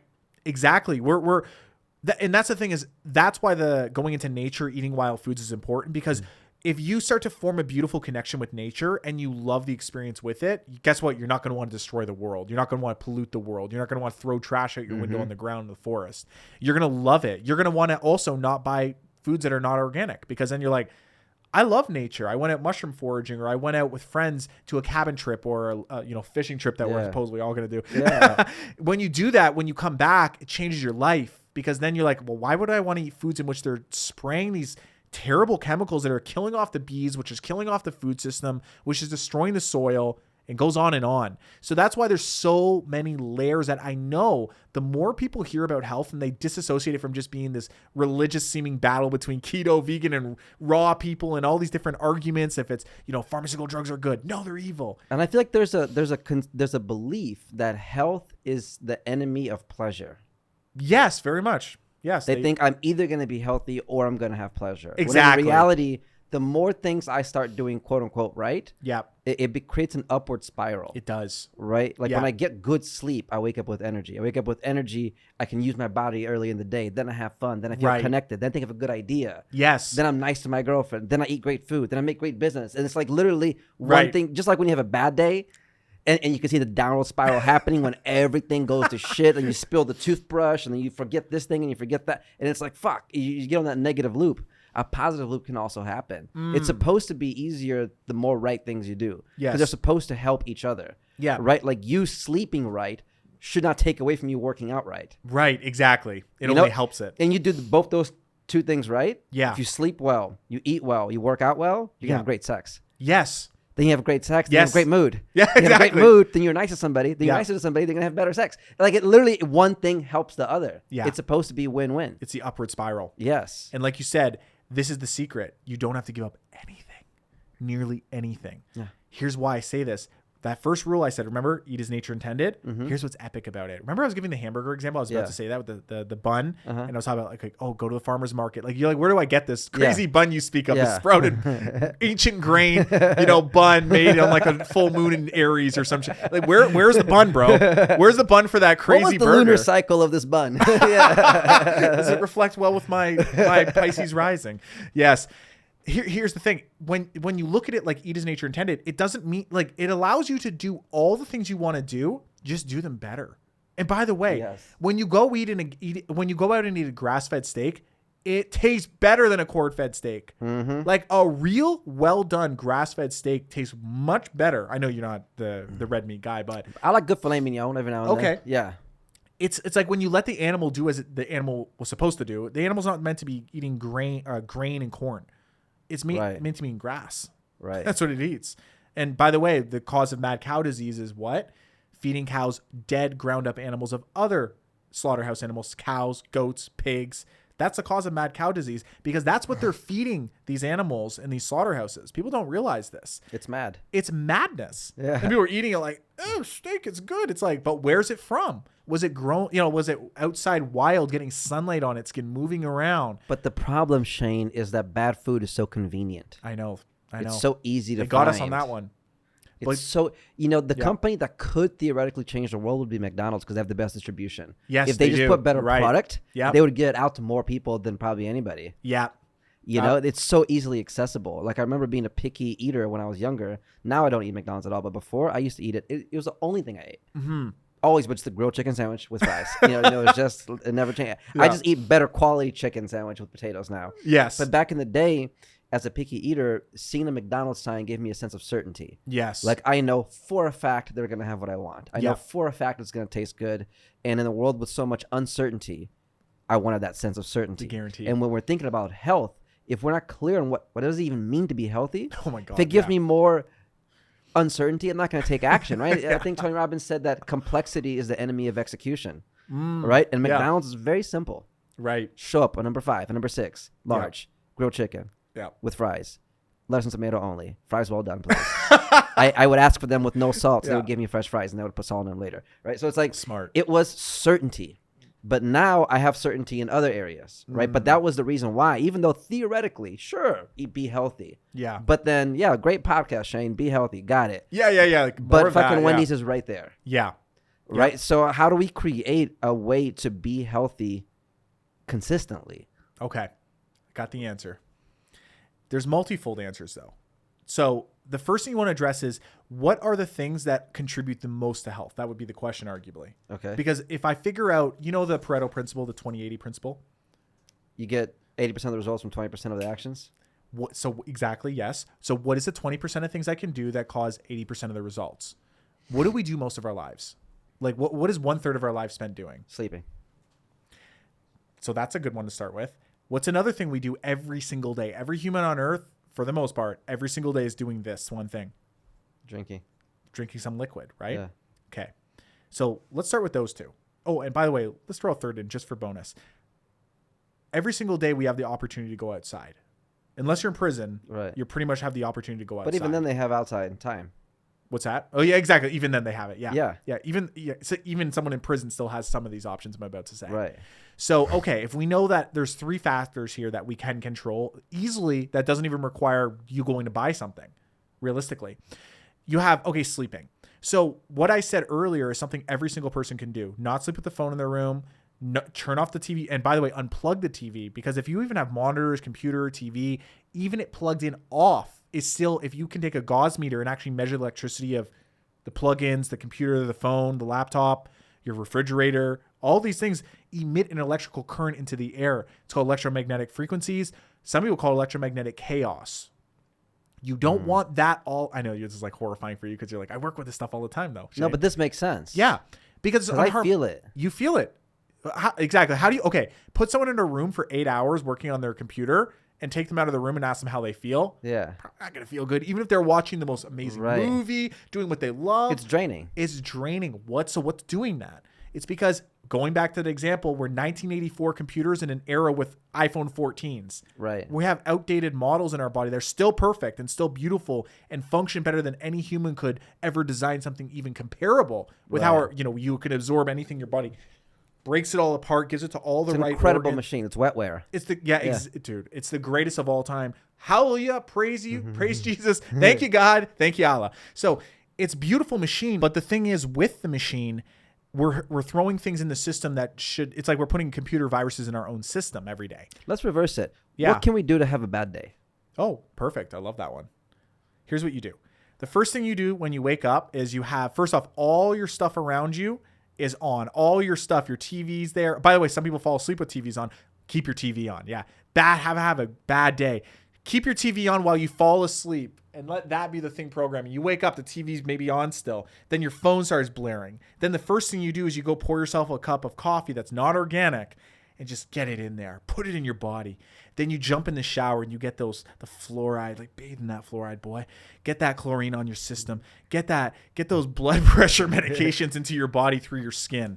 Then I want you to go eat a standard American diet. Go have that breakfast. Get those eggs. Get a donut. Get that donut. Get Coca-Cola. Yeah, get that pig. Get that pig in you, boy. Get that bacon in you. Get that bacon in you with your burned coffee. Drink that orange juice from Tropicana. Get those high sugars in you. Get those rancid oranges on you. Yeah. So then you jump in the car, and then it's like, I want to make sure you get into rush hour traffic and you're angry about it. I want that person in front of you just look like the devil himself. And then I want you to put on some rap music while you're driving, because when you're driving, all those different things chaotically happening are just stressing you out. Or put on the news station from the opposite party that you're in. Get going. Be like, these motherfuckers. Those Fox News. Get all angry. Trump is evil. Yeah, it's like, get going on it. Hit the horn. Focus on everything that's wrong. Yeah. Identify as a victim. Yeah. The sirens go by behind you. Do down the window and listen to it. Listen to it real deep. Then I want you to get to work, and I want you to ask no one how their day is. And I want you, even if you do ask them how their day is, don't even give a shit. Just let them say it. You're like, yeah. Avoid sunlight. Avoid sunlight like the plague. It's evil. It gives you skin cancer. Do you know that it causes skin cancer? Put sunscreen on your skin all day. Then when you get to the office, just stare at your computer, hunch back at Notre Dame. Don't stand up. Don't stretch. Don't stand up. Don't stretch. Look at that monitor up real close. Let that blue light just penetrate your eyes. Then I want you to stand up every so often. Only like let your body have to go to the bathroom so bad because you have so much coffee in it, but force yourself not to go to the bathroom. Oh, push it. Push that bladder as hard as it can go. Until you're going to explode. Then run to the bathroom. Go in there. And then pump that soap 30 extra times. I don't want no bacteria on me. I don't want no bacteria. Don't let any of that natural stuff touch me ever. You know, you should wash your hands when you go to the bathroom. Fair enough. I'm not saying not to, but just don't go crazy with the sanitizer. Put that sanitizer on. Then you go back out there. Go a little harder for lunch. Got some options out there. We got that beautiful arches we speak so highly of. Go in there. Get yourself a delicious feast. Grab that delicious GMO bun. Get that meat that's been antibiotics, hormones, vaccines. Just get that meat in you. Get that cow that might have some mad disease. Just a little bit. Just a little of that mad cow. Then I want you to eat that meal. Wolf it down. Don't check your phone while you're wolfing it down so you have no presence, no time to show appreciation for that delicious burger, that delicious McDonald's burger, that chicken burger. And then when you're done, jump back in your car. Don't walk to work. Drive the 2 minutes. Get in the car and drive there. Park in that underground garage. Avoid the sun some more. Get up there. Find more things to be upset about. Yeah. Put the news on while you're doing your work. Do two things at once. Perfect. Oh, and then when your coworkers are coming by, just like talk shit about them. Be mad at your boss, hate your life, no responsibility, zero taken. Then I want you to go home now. Now, what do I want you to eat? Ooh, some options here on the streets. I want you to have 2 meals, and I want you to have them as close to before you go to bed as possible, like right before bed if possible. And I want you to go get that Hungry Man, that delicious Hungry Man. I put it in the microwave. Yeah, radiate it, burn it, destroy it, make it so your body can't recognize a single molecular structure of it. And then I want you to also have all the food combining you can have. I want you to eat that steak, and then I want you to eat a nice thing of fruit so it could just ferment on top of that steak. Yeah, let it ferment. But a low quality corn steak, no grass-fed steak. Right. Hungry Man it. Then I want you to slam back a Coke. Then hit a couple drugs to help you fall asleep. Go to sleep, little boy. It's your time. Keep the TV on. Keep the TV on, though. Don't read a book. Forget the candle. You're not Mennonite. Don't put the candle on. Don't give your eyes a break. Turn the overhead lights on right above your eyes. Let it go and let it stimulate the centers of the brain that say it's sunlight time. Wake up. But no, you're going to sleep. You're going to sleep now. And put on something that stimulates you. Put on some horror movies. Oh, God. Oh, yeah. Feel that horror. Feel that hell in your body. Feel the devil himself in you. And then I want you to fall asleep with anger about your day and how they were rude to you. Resentment. Repress your feelings. Hate your life. Little boy. Yeah, that's how you have a terrible day. The fucked up part is that you described the days of most people. It's sad, bro. It's sad. It's sad. And it's funny because it's not like doing any one of those things is like a death. Yeah. Right? Like you're not going to die if it's you have all a subtle. sandwich before going to bed. But when you combine all these things and then you do it over 10 years. Then you wonder, why am I drained? Yeah. Why am I impotent? Why do I have no energy to have fun? Why do I need all these things? Why do I have brain fog? Why can't I concentrate? Yeah. Why am I not happy? Why am I cranky? Yeah. Why is my skin fucked up? Yeah. Why do I have acid reflux? Yeah. Heartburn. Why do I have cancer suddenly? Oh, why do I have cancer?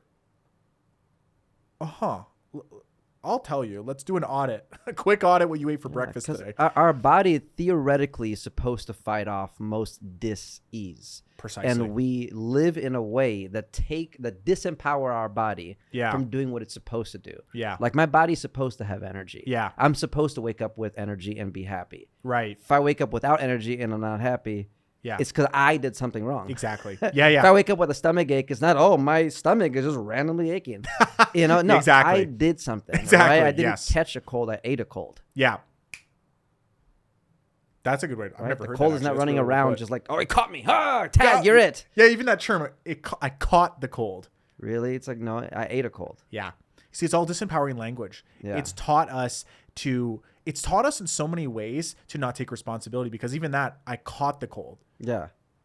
How about you caused the cold? You ate the cold, like you said. Yeah, caused the cold. I like that way better. You're going to cause a cold instead of catch a cold.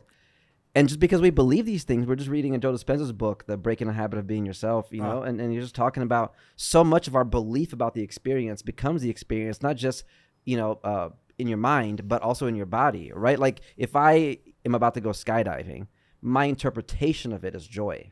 Right. So my biochemical reality is different than if I were to take my mom Yeah, there and yeah. she sees it, she's like, ah, right? It's same Right. event, but Right. different psychological interpretation can give you Right. different biochemical reality. It's why placebos work. Yes. Sometimes they give people fake pills. Sometimes they give them like Adderall, but tell them it's a sleeping pill. Yes. And they just knock out. Yeah. Or vice versa. Yes. They tell them it's Adderall, but it's really a sleeping pill, and they're up all night. And it's oftentimes more effective than the drug itself. Yes. Our belief of the drug is the drug Yes.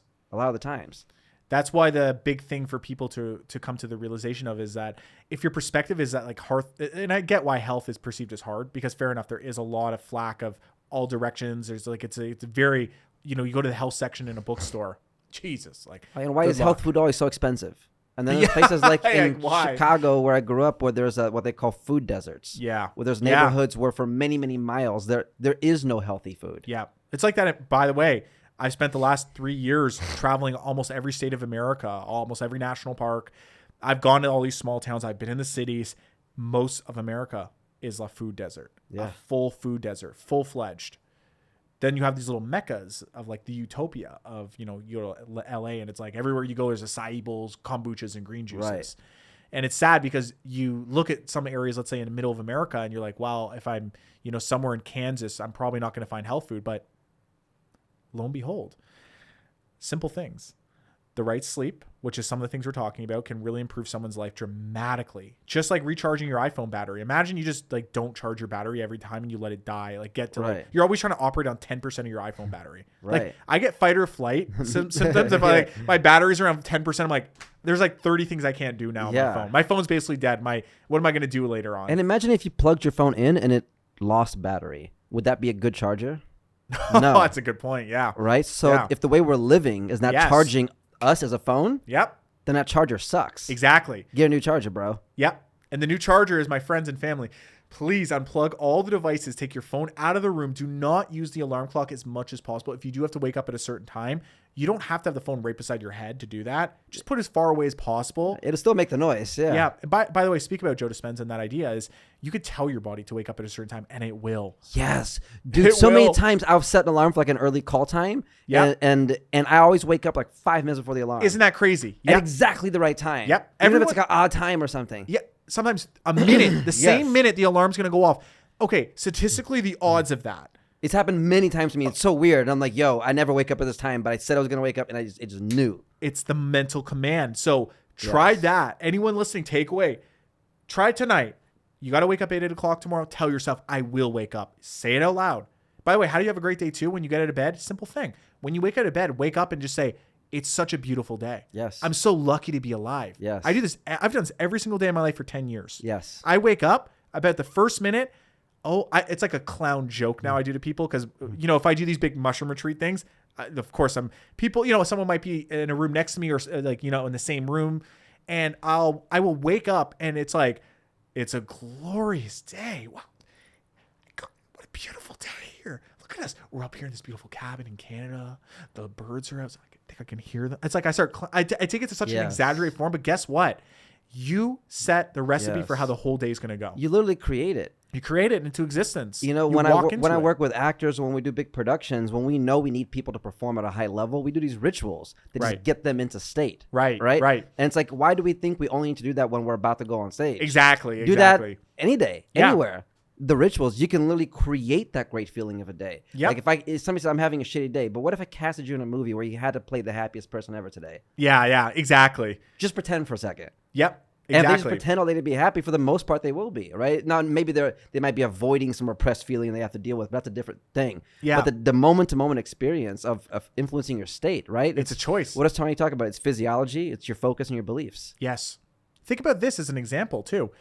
Everyone's had this experience where they're in an argument with their significant other. Right. Maybe it's in public, and suddenly someone walks over that's a stranger while you're in the middle of an argument, like, you did this. No, you did it. No, oh my God. And you're arguing, and suddenly a stranger comes over like, oh, hi, oh, amazing. Oh, good to see you, John. Oh, I'm so happy to know. Okay, great. and then you're right back in there. Right. You can change your state on a dime. Yes. Everyone's done it. We just believe we can't. We believe, no, I'm supposed to be mad right now. Yeah, because the hormones are flowing, the chemicals are flowing. We identify with it. Yeah, and it kind of, sometimes it, when you're in a gripe session, talking shit, sometimes it feels good, fair enough. You're like...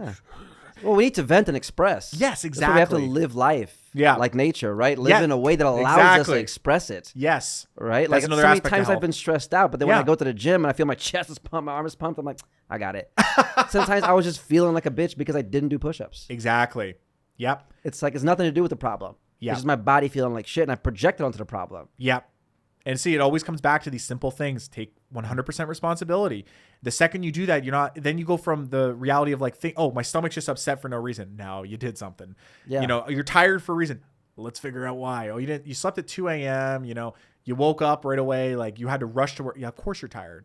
You had this food that like didn't support you nutritionally. So yeah, there's always a reason for it. So it's like taking that responsibility, realizing it doesn't have to be this hard thing. Like to get to the advanced level of saying like, I got to figure out the exact diet. Like cue point, everyone. What if there is no exact diet? And by the way, it changes even though it was exactly perfect for you right now. Have you not had that where it's like for a while you're like, you're rocking the chicken, the beans, like and then after a while you're like, I don't know, I'm not really feeling good on this. Yeah. Like I'm going to go hit some green juices and do something a little different. Oh, yeah, that happens sometimes. Like when I feel my stomach is sick, like I've been attuned to my body now to where it asks like a green apple or something. I'm like, I need this very particular thing right now. Yes. And then I listen to it, I have it, and automatically, boom, I feel better. Bingo. Right? So it's like we have to understand how to listen to our bodies. Our bodies know better than we do. There's even a popular, I'm going to go to all the esoteric stuff, but there's a popular belief in the idea of muscle testing. Have you heard of this?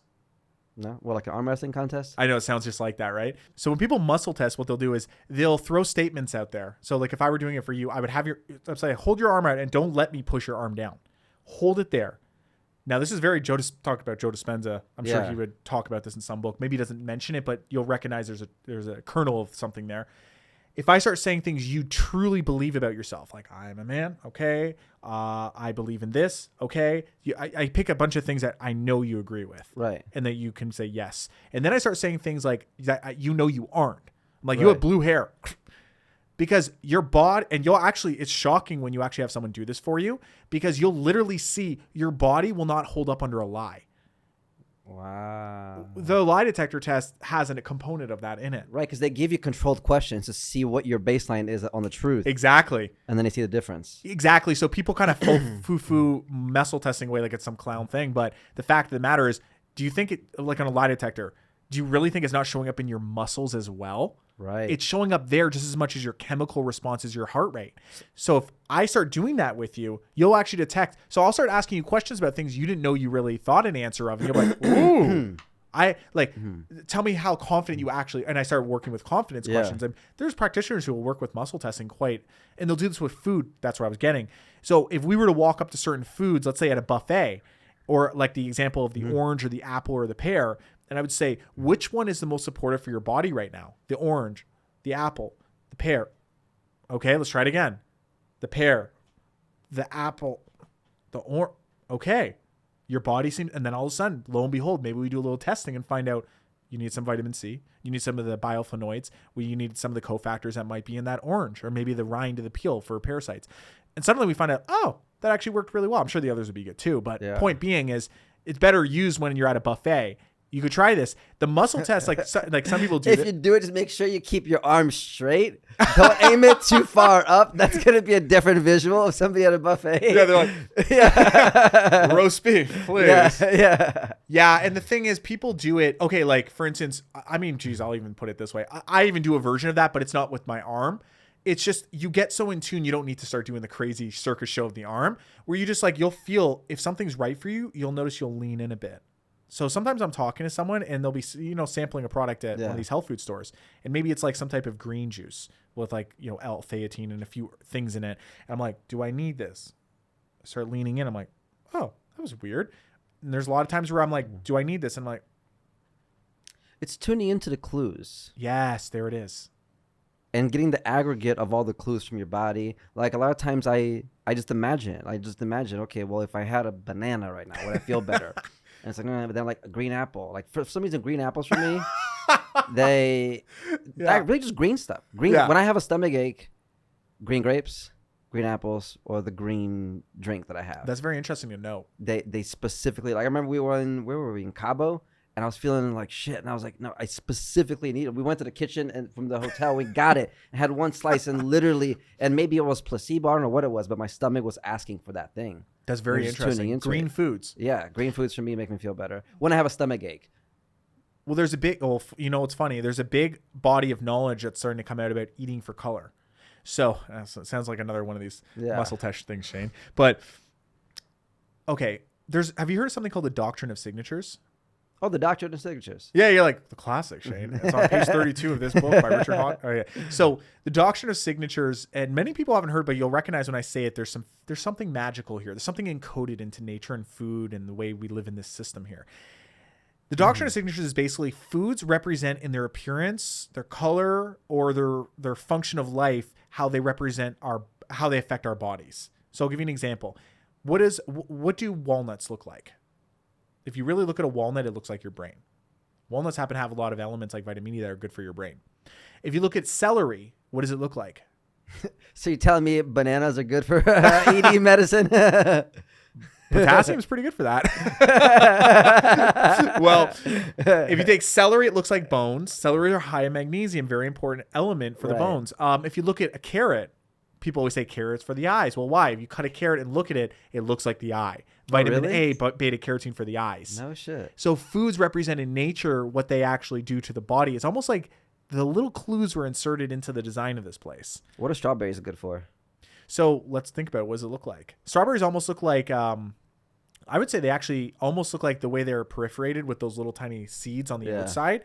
It almost looks like your intestinal tract. And I'm sure there's some evidence to prove how strawberries, if you ever seen the intestinal tract, it has like phyllia, I believe it's called. It's like these little hairs in the intestinal tract. It actually pulls food through.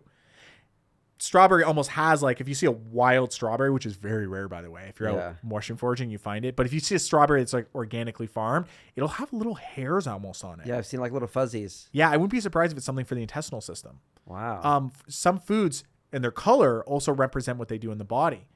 So, do you fuck with the Liver King? I'm interested in the Liver King. I've been tuning in. I seen he had a recent podcast.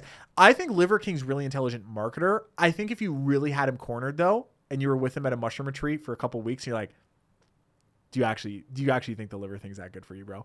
I think he'd have a different opinion. Because he keeps saying that, like, he'll eat the thing, like he'll eat liver for his liver. He'll that's reasonable. Testicles for his testicles, or drink blood for his blood. Yeah, totally. There's the validity to that, but again, it's like not to throw the baby out with the bathwater. That's true, but like you could see how someone could get into hot water with doing that type of lifestyle constantly. Right. There's a lot of arguments against just. For instance, if you ate the animal and it was a sick animal, its liver is going to be pretty dangerous for you to eat. Right. So there's a lot of good things about eating the organ meats, and Native Americans, that was a primary thing. It wasn't just the muscle meat. We're always eating muscle tissue in society. Steaks and ribeyes and chicken breast. Yeah. Yeah, it's all the muscle tissue, or the fattiness of the animal, right?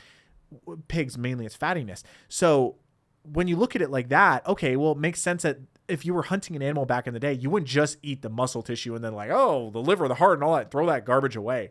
No, you'd use every part of the animal. So there's a lot of validity. And I think Liver King serves a really vital purpose right now. When these things come out, it's interesting to see what the consciousness latches onto. Right. Just like how mushrooms and psychedelics are coming out. And we were talking about how that links up quite well with the mental health epidemic. Yes. Suddenly people are really caring about their mental health. Mm-hmm. Well, what comes to the forefront? It's not like they weren't there before. Ayahuasca was always there. Right. Psychedelics were always there. It wasn't just at Woodstock people did psychedelics. They've been there. Right. But it suddenly comes to the forefront, and now it's become this very popular thing where, every person you talk to, especially in LA, they're probably just came back from Costa Rica or somewhere. I came back from the medicine retreat, so it's like. That's so funny. We just bought a trip to Costa Rica. She got me one for my birthday. I'm the least bit shocked. It's just classic. So the thing is spot on. So the thing with the Liver King is, I don't think it's a funny coincidence that suddenly the Liver King has come to a level of fame and notoriety beyond almost all other healthcare and health knowledge. For a while it was what's his name? Medical Medium. Oh yeah, I followed some of his stuff too. Yeah. Yeah, when medical mediums started talking about celery, yes. all health food stores, especially in California, but across the country, started running out of celery. Yeah, because Tony Robbins would feature him at all his UPWs. Right. He'd be a guest speaker, so everybody that went, that's how I found out about him. Yeah. So suddenly celery's always been there, guys. He's like, celery's what you need. Well, maybe he's absolutely right. I don't discount it. And I love celery. I think it's great. But I think it comes to the consciousness at an exact moment when the consciousness needs it the most. I like that belief system. It's nearly improvable, but it's a theory that I think is very fascinating to work with, that there's something going on that people seem to intuitively, it's kind of like we could argue it on a simple frame. You know that our bodies are self-healing mechanisms. That is true. Our bodies will heal themselves. Yeah. If you leave them alone and don't poison them. That's why fasting is really good. We're going to cover the whole gambit of health here today. Yeah. But it's like if you leave it alone, it's a self-healing mechanism. So, okay, if that's true, then you could say, we kind of know, our friend Julian. Yeah, sure. Julian always has the analogy. If you put the gun to your head and you say, tell me the truth. Tell me the truth about this. You will get to, the answer. Right. Just like if you forget someone's name and suddenly, but you know it, it's in there, right? Mm-hmm. Well, it's in there. You just can't remember it. Your filing system's not working. But suddenly I distract you and I start talking about, some Leonardo DiCaprio movie. Also, I'm like, what's that person's name? You're like, oh, it's John. Yeah. Because you're allowing it to come to the surface. Deep down, the body knows deep down what it needs. That's why you're like, oh, that's weird. I need the green intuitive foods. Knowing. So if that's true on an individual scale, the theory might go that on a mass collective societal scale, that perhaps the same thing's going on, in that it's maybe not even as much of the geniusness of the marketing of Liver King, which is certainly genius, or medical medium, or whoever is the flavor of the day, but perhaps there's something that everyone needs at that moment, and we're all intuitively doing it, and we're helping them rise to success and proliferate their message just as much as their ability to market it. Yeah. Perhaps right now we need more than ever ancestral concepts about eating meat and eating organs, because maybe society is about to learn we can't just continuously discard the rest of the, not like they are discarded, like every single thing from the tail literally to the nose of the animal is used in the slaughterhouse. It's not to say it's being wasted. Right. They sell everything. Right. Some of it to make animal products and gum. Yeah. Lips, tails, and assholes and hot dogs, believe it or not. And street dogs, street meat, it's lips, tails, and assholes of the animal. Lips, tails, and assholes. You guys know that? Yeah. Oscar Mayer wieners. What do you think that is? Yeah, you've had a couple. Yeah, but it's not your main thing. Now it's definitely not your main thing.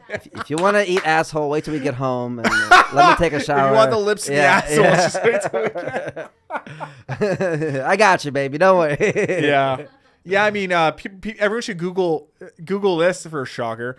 Google what do they do with beavers' assholes? I know you think I'm clowning you.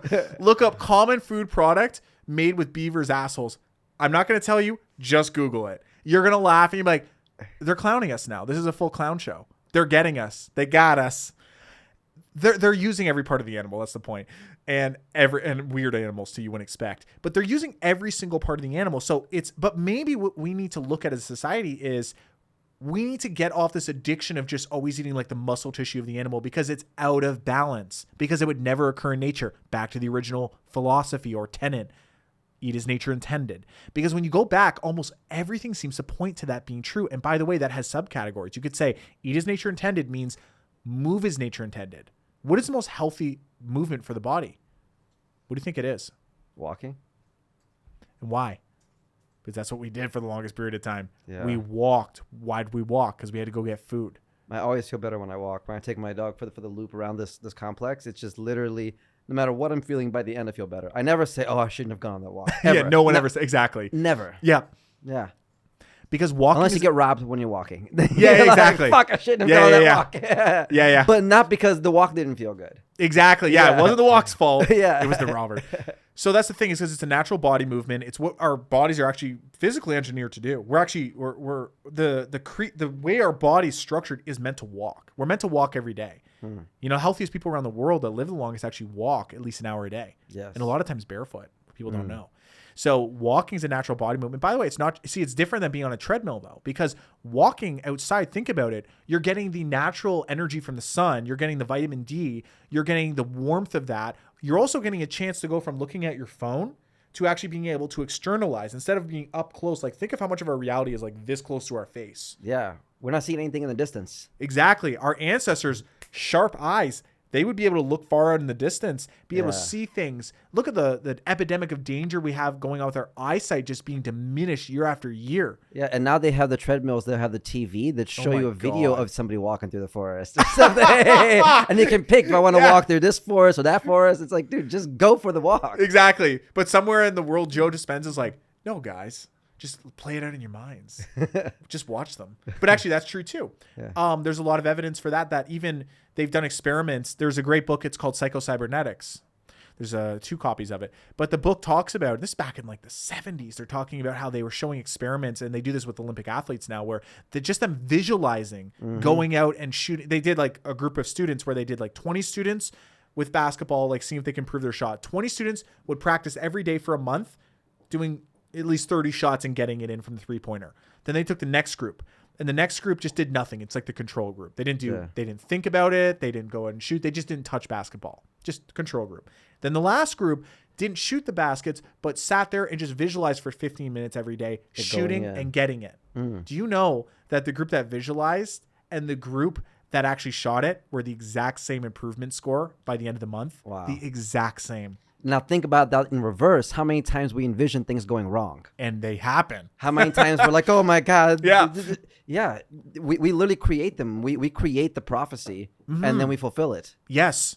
It's just, have you heard of Earl Nightingale, The Strangest Secret? I've heard of it. I haven't read it. Okay, it's like the very Napoleon Hill Think and Grow Rich style. Okay. Earl Nightingale, very hypnotic, beautiful. Like you listen to his messages, like got this amazing booming voice. You know, hear like Elvis Presley. Have you seen the new movie? Yeah, the movie's amazing. Oh, so I saw it last night. What a movie! Yeah, can't stop thinking about it. You know, Elvis has his voice where it's like you get drawn into his reality. Yeah. Earl Nightingale kind of has that same tone as a personal development speaker, and I recommend anyone just YouTube Strangest Secret. It's a short audio, but is one of the best selling audios of all time. Strangest Secret. Can you write this down, Yanni? The Strangest Secret. And you know what he found it was? He said, you get what you think about most of the time. And that includes you get what you really want because you're thinking about it all the time. And there's a lot of validity for showing how that comes to pass. But you also get what you don't want if you think about it all the time. Yep. I don't want to get in a car accident. I don't want to get in a car accident. Well, you're going to get in a car accident at some point. Yeah. Like when people in the desert and they hit the poles. Oh, the Tony Robbins. Like, yeah. They're like a mile away, but they focus on it. They're like. Your mind goes where you're looking, where you're focused to. Exactly. Yeah. So that's the whole thing is a big step of health is actually, it's like how much of this is the mind and psychosomatic. I mean, that could be argued as the most important variable. Stress is actually causing most of this issue with people being unhealthy and causing cancer later in their life, losing their hair going gray, their skin falling apart, getting wrinkly, having bad digestion. All of these things can not only just be linked back to the food, because you could go to some of these health retreats around the world, like Hippocrates Health Institute in Florida. You can go on these retreats where people have been, raw vegan for 30 years, or they've been paleo for, I just make fun of all these groups of people because I think it's so silly. It's almost like you have to be this one religion, but you can't just look at the value of the others. Right. You know what I'm saying? Yeah. It's limiting by design. It's silly. Yeah, exactly. Why not take the best from like Bruce Lee? Like, I'll take a little bit from everything that works and make it my own. What does he call it? Jeet Kune Do? Yeah, exactly. Jeet Kune Do, he talks about the idea. Just do the best possible movement. Yes. Yeah. It's simple. It's like a lot of these things are simple in their preface. 5 minutes to learn, a lifetime to master, though. Yeah. Because then you're like, oh, don't get caught in these spirals of like, I'm vegan, I'm the red party, I'm the blue party. It's like, get out of those and look at like the nuances. And, our mutual friend is one of the best I've ever seen in the world at doing that. He can, you can argue, if you can find a way to argue the other side's point better than they can argue it themselves. I think that's where you find real truth and intelligence. And Buddha always said, the path of the middle is the way. Yes. It's not the either extreme, because if you're on this pendulum, it can be so easy that you can get right into the other pendulum. That's so funny. I was just remember, Yanni, I was talking about that a lot of times I feel like I could argue both sides of a conversation. Yeah. And a lot of times when I read the news, I'll see what this group of people are talking about, and I'll read what the opposite group is talking about. Yes. Just to understand what the perspective is. Because I think it's ignorant to think that you can't learn anything from anybody. Exactly. Even if somebody's 95% bullshit, their 5% perspective might be so valuable. Yeah. And vice versa. If somebody's 95% on point, they might have 5% complete bullshit in what they're saying. Yes. So just understanding that nothing is completely one thing or another. Yeah. There's value in everything. The wise man always learns from the fool, but the fool never learns from the wise man. And it's like Abraham Lincoln said, I learn from everyone. Oftentimes it's what not to do. Because even if you're around someone's kind of foolish and you're like, All right, I'm looking for the gold, digging through a lot of dirt, not finding much. Okay, I can learn one thing. I wouldn't do that. It's funny. Jim Rohn was like the OG teacher. You know, he had the joke where he was like, "It's too bad failures don't give speeches because we could learn so much." You're right. Absolutely. Yeah. Absolutely. It's funny. This has gone from like the health podcast to like the hard self-development. Like, let's go back. You know. Well, I mean, it all ties in. Exactly. So to loop it back to what you do, because I feel like we can keep going on this for hours. I know you have dinner tonight. Yeah. Tell me more. Because I definitely want to have you back. I feel like I want to pick your brain a lot more about this stuff. You know that little door wants to get opened beside the big door. Tell me, right? Inside joke. Oh, yeah. Call back. Nice. Yeah, call back. Tell me about the other products you have. Oh, sure. Yeah. And how they help. So we have the secondary product I'll show you guys is a different mushroom called reishi mushroom. So this mushroom right here grows in the same forest as chaga. It can actually grow around the world as well, but this mushroom grows off hemlock trees. Everyone at home's like, I know the hemlock. No one knows the hemlock tree. So if you take a look, this mushroom is a very small one. That's a petite one there. That mushroom it's actually what you're holding is the most studied herb in human history. There's more clinical research studies, over 5,000. We're talking like double-blind, placebo-based studies, breaking down the enzymatic quality, triterpene content, all the medicinal elements. That is the most studied food on earth. Is that mushroom.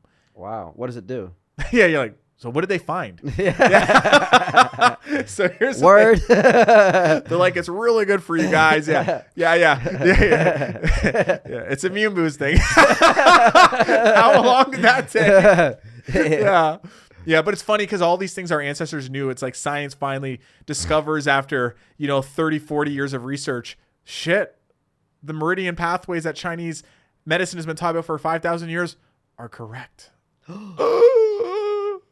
Yeah, they keep. How did they know? How did they know? Yeah, it's like they keep validating what our ancestors seem to know. So this mushroom is right up there with chaga mushroom as immune boosting. But here's what I want you guys to think of, because it's a fascinating way to look at it. Each one of these medicinal mushrooms you hear about, turkey tail, lion's mane, has become very popular recently because it helps with the brain. Reishi, chaga, and there's several others that haven't really been mentioned, like maitake, shiitake. There's a few others that don't get talked about as much, but you shiitake, people know that mushroom. These mushrooms each look at them like they have their own superpower. They have their thing that they're most well known for. So for instance, lion's mane for the brain.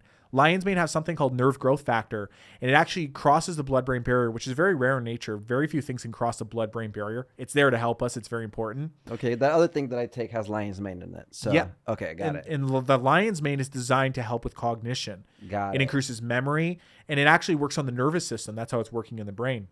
So if people have things like Parkinson's, for instance, lion's mane can be an amazing thing to help with that. It can diminish the amount of episodes, and it can actually help if people have dementia because it helps the brain to function. It's like brain food. So lion's mane for the brain, and by the way, it looks like a brain when you look at it. Lion's mane for the brain. Yeah, lion's mane for the brain. That's another bar I had to drop on you. Lion's mane for the brain. So then you have reishi, which you're holding right there, which is extremely immune modulating. But what's interesting is if you hold two of those reishi mushrooms and you put it on your chest, it actually looks like lungs. Reishi actually increases the oxygenation of the lungs.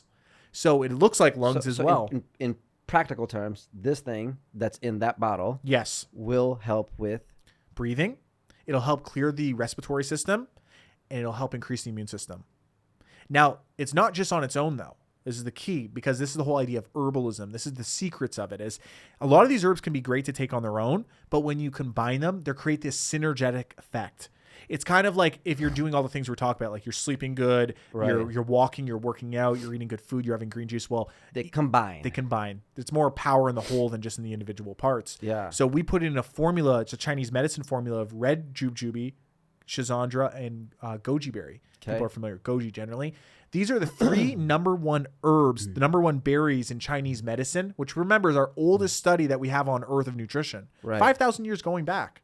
Wow. So we have a lot of depth to learn from Chinese medicine and how well acquainted in practice that's been throughout human history.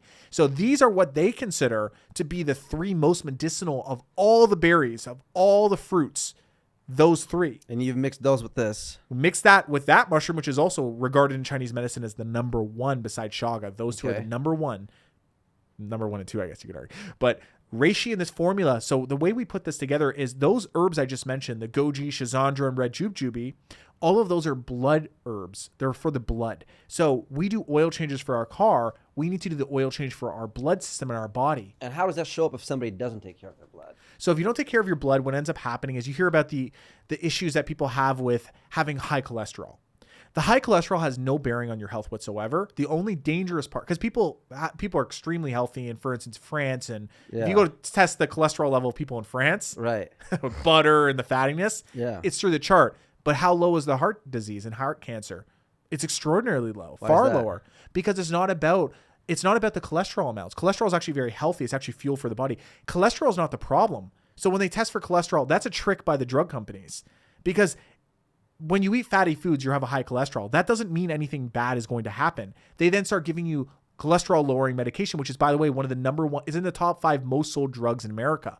Cholesterol medications, statins, blood pressure medications. It's not cholesterol. What's happening is the arteries have scars in them that your blood is passing through.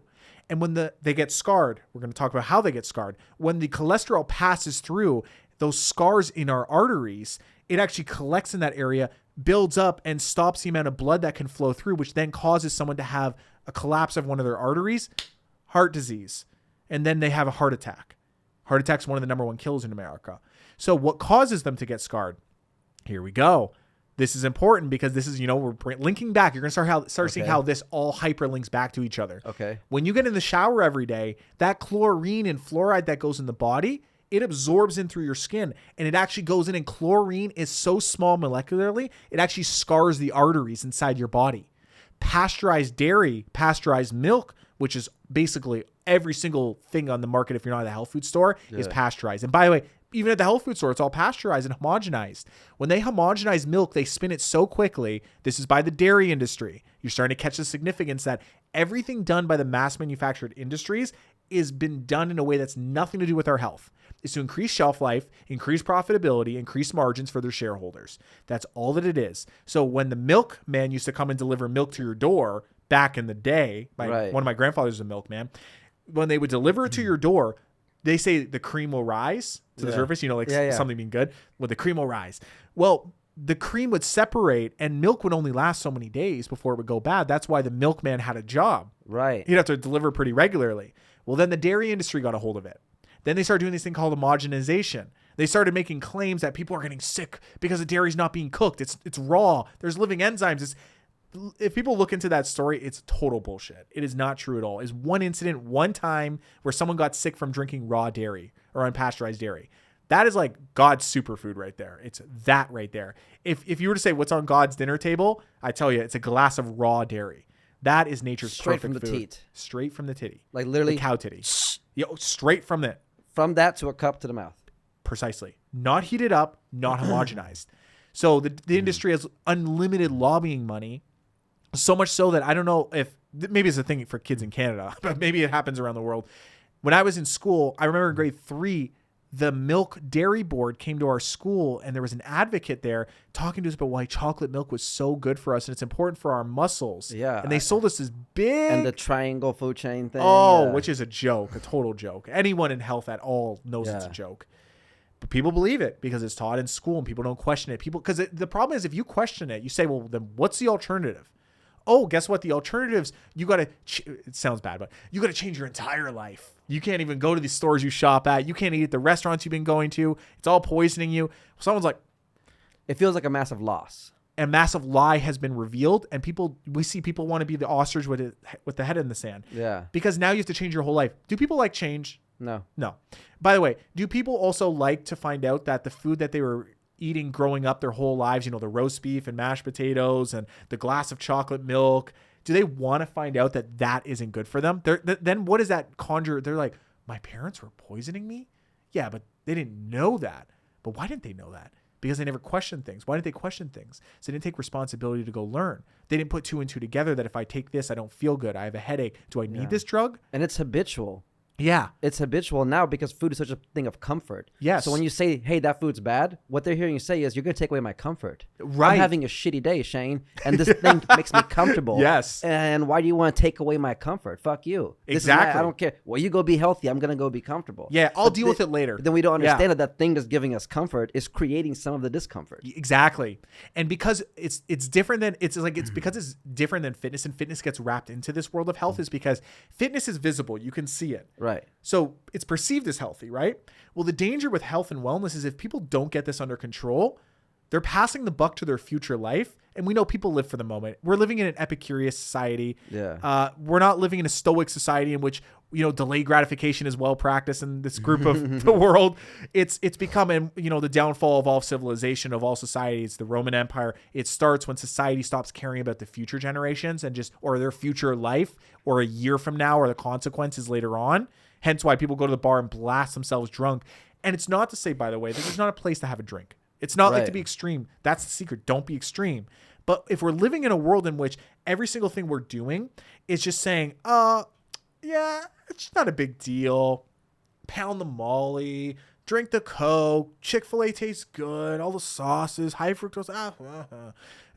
Once in a while, drink a green juice. No, it's not enough, because here's what happens. You either pay now or you pay later. When cancer comes knocking or disease comes knocking, statistics are in. Anyone can Google this. 1 in 3 people is going to get cancer in their lifetime. Well, if that's the case, the question would be, do I want to go through having chemo and going through all that hell? Losing half, people go medical bills. People go broke more than that in this country than any other thing. Yeah. People are on the streets. Many of the people that are homeless in LA may actually just be little situations like that. Suddenly a medical bill comes up that they could afford from a family member, maybe not even them. Yeah. And destroys them. So back to pay now or pay later. Yeah, exact. Pay now, pay later. And you have to pay now because you can be healthy and have a delicious life. That's what people There are so many delicious things. It's the best ever. When you're healthy, food tastes better. Yeah. Your tongue gets more sensitive. You know what's better than McDonald's fries? When you make delicious fries at home. With the duck fat. Oh my God, I haven't tried that yet. I need to try it. I know I'm getting on the duck fat. McDonald's does have great fries, but then when you have real roasted potatoes at home, you're like, okay, there's no comparing. Yeah, you put the best salt on it. You can still have delicious foods. Yes. It's just delicious foods that are better for you. That's why we keep saying it's like, if people understand that one law, picture it like the law of health. There's tenets of working out. You got to work out consistently. Right. Well, with health, the one I keep saying, and I keep hammering it, because if people understand it, they'll get addicted to it. They'll love it. Because if you eat as nature intended, no food's off limits. Just do the healthier version of the food. You can have pizza. I had pizza today. Yeah. I had a slice of pizza before I came here. Yeah. What is the health guy doing that does the mushroom? I went to Justa and I went and had a slice of pizza in Venice. Yeah. And guess what? Yeah. I mean, was it dairy pasteurized? Unfortunately, yes. But is it the highest quality dairy at least? Yes, for the cheese. Okay, the tomatoes. Their tomatoes are organic. So, okay, amazing tomatoes. Their wheat is not genetically modified. It's organic. They don't even claim it, though. They don't even say it on their menu. That's the places I love. I had that slice of pizza. And guess what? When you eat food that's clean and freshly made and not sitting on a shelf or preservatives, it's just simple. It's the dough that's rye. That's, you don't even use this is a deep factor here, but there's even ways to do bread making that it may be organic, but still very bad for you if they're using starters. Right. They're using a lot of wild strain when they make these, at least as far as they've told me. Maybe lying, but I feel great on it. Maybe it's placebo effect, but it's simple. It's those 3 ingredients and it's made fresh, and it may not be the green juice you have to take all the time. Like, you don't have to eat salads all day to be healthy, everyone. It could be something as you can do all the foods you love, just do it more as nature intended, as close as you can, good, better, best. Sometimes you can't always be the best with it, but just try to eat as clean as possible. And when you go start eating foods in just the most real form, like I mentioned the hamburger, like a sprouted wheat bun, organic lettuce that's not like this tasteless iceberg lettuce we eat today. Right. Good lettuce. Then you have a tomato that's not, the type of tomato where they splice fish DNA into, by the way. So when you drop it, the scales of the fish, they've actually, this sounds psychotic what I'm going to say. Fish DNA in tomatoes? Yes. The industry will literally splice animal DNA into certain foods, vegetables on the market, hybridize it over and over again. Hybridize basically means when you take a food and you keep taking the most superior of the species, that's the good version of hybridization.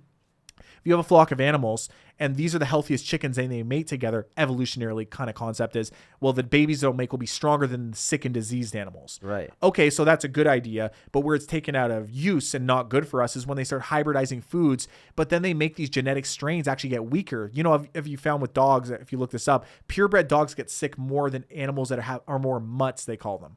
Animals that have like 4 or 5 different species. I hear like a full bred German Shepherd has hip problems, right? All the time. Yeah, mine's a mix. I have a black lab and pure black lab, and he's always sick. Bastards, well, not my parents, but because they wouldn't be sick if he was eating what I made him eat, like raw dog food, like all that. But you know, they're doing their job. The point being is, all of this coming to be said is, you start to look at it like, okay, health is not actually difficult. In its preface, it's really not hard if you just understand very simple principles. Like we said, like move as nature intended, like go for a walk every day, eat as nature intended, eat foods that are as close to as nature intended with the least amount of tampering by human beings. Because we're screwing with things and they don't need to be screwed with. Leave the food alone, eat it as clean as possible, and eat simple. Don't eat large meals, because think of it, again, just keep picturing you're the 1984 old school computer in the modern day world. We're not caught up technologically. Our body has not been adapted. It's been adapted for a lot, but it has not been adapted for getting in a car and being in rush hour traffic for an hour, or fluorescent lights over our head all day, or staring at a computer screen. We're hunters and gatherers. We're meant to be moving in nature, walking. So try to simulate that as much of in your life, and you'll become naturally healthier so easily. And then that'll compound into you suddenly being like, oh, I do want the green juice. So, oh, I do want the pizza that's, more clean than the Pizza Hut version. Right. Suddenly you get addicted to those things. And that starts to cause a nice loop. And then guess what? As you go on, your reality starts to reflect it. Suddenly you start meeting people. I'm literally just explaining my journey.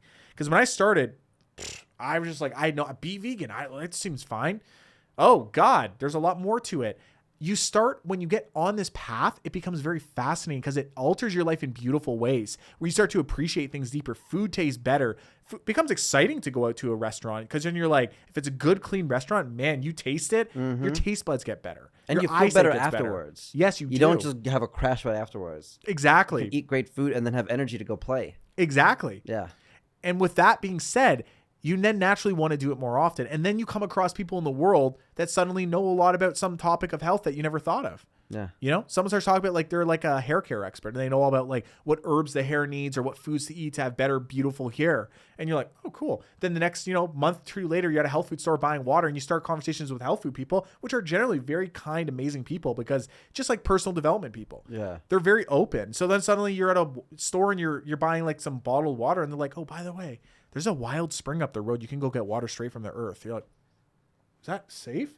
Then they tell you and they're like so smart on it. You're like, I guess I'm a water forager now. Yeah. That sounds it fun. Just keeps going. So you get on the path, you never come off it. But I want to loop back because I want to answer that for the importance of this is what causes the scarring of the arteries that causes the collecting of, because you're asking like, why is the blood important? Because by the way, the blood's overlooked a lot in health. Yeah. People are like the liver cleanse, like my digestive cleanse, my candida cleanse even. But why do you want to talk about blood? Yeah, I want to go get my blood work done. Oh, yeah. Find out a lot with that being said.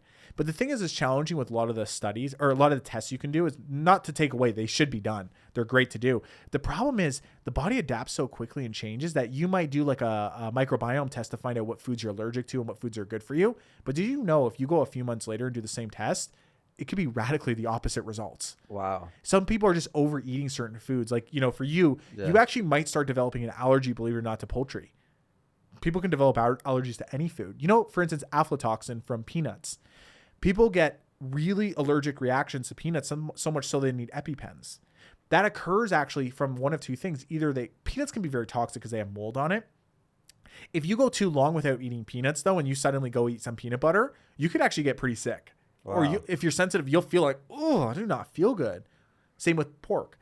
If you start eating something you haven't eaten for a long period of time, your body hasn't built the same, almost like your body needs a defense system. So a little bit of peanut butter is better than you just like almost like cutting it out cold. Right. You know what I mean? So that way you don't just poison yourself the next time you have it. Yeah, yeah. But the thing is, taper off. But with the blood, it's important because the blood is transporting nutrients through your body. It's your source of energy. So that's what we work on with this tincture. And we're removing some of the problems that happen in the body, such as the scarring of the arteries, which I mentioned. Fluoride, chlorine in the water scars the arteries. Pasteurized milk or pasteurized cheese, which basically is all of it on the market, unless it says raw or unpasteurized, you're scarring your arteries every time you eat That's it. great because I never have milk. Oh, good. I haven't had milk in like over 10 years. So you probably have these epic, beautiful, like fast flowing Niagara Falls arteries, which is like blood's like shooting through. I've never really liked milk.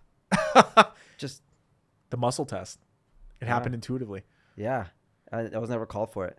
That's really good. Yeah. I mean, it's better. It's like one of those things like milk's better not to have than to have in a lot of cases, because unfortunately most of it is like hormones, antibiotics in it. It's And then they pasteurized. used to say that it used to build strong bones, but doesn't milk take away calcium? It does. It actually causes osteoporosis over time. It's the opposite of the Got Milk campaign. Remember those things with the white mustache? That's what I was saying. They came to the school. Like, think of the propaganda money you must have to have big milk. Big milk, bro. Big pharma, big milk. Next. Let's talk about big mushrooms. Yeah, big mushrooms. Yeah. Okay. So we have a tonic here that we're talking about the importance of blood. When you change your blood, oil change your car, that changes the energy levels in the body. So with this product, what people notice is you do a full dropper under the tongue. Here, I'll let you try it. Yeah.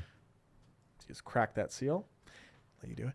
So when you actually work on your blood by taking these type of herbs, because these herbs will actually support that. How many drops? Do it full dropper under the tongue. Okay.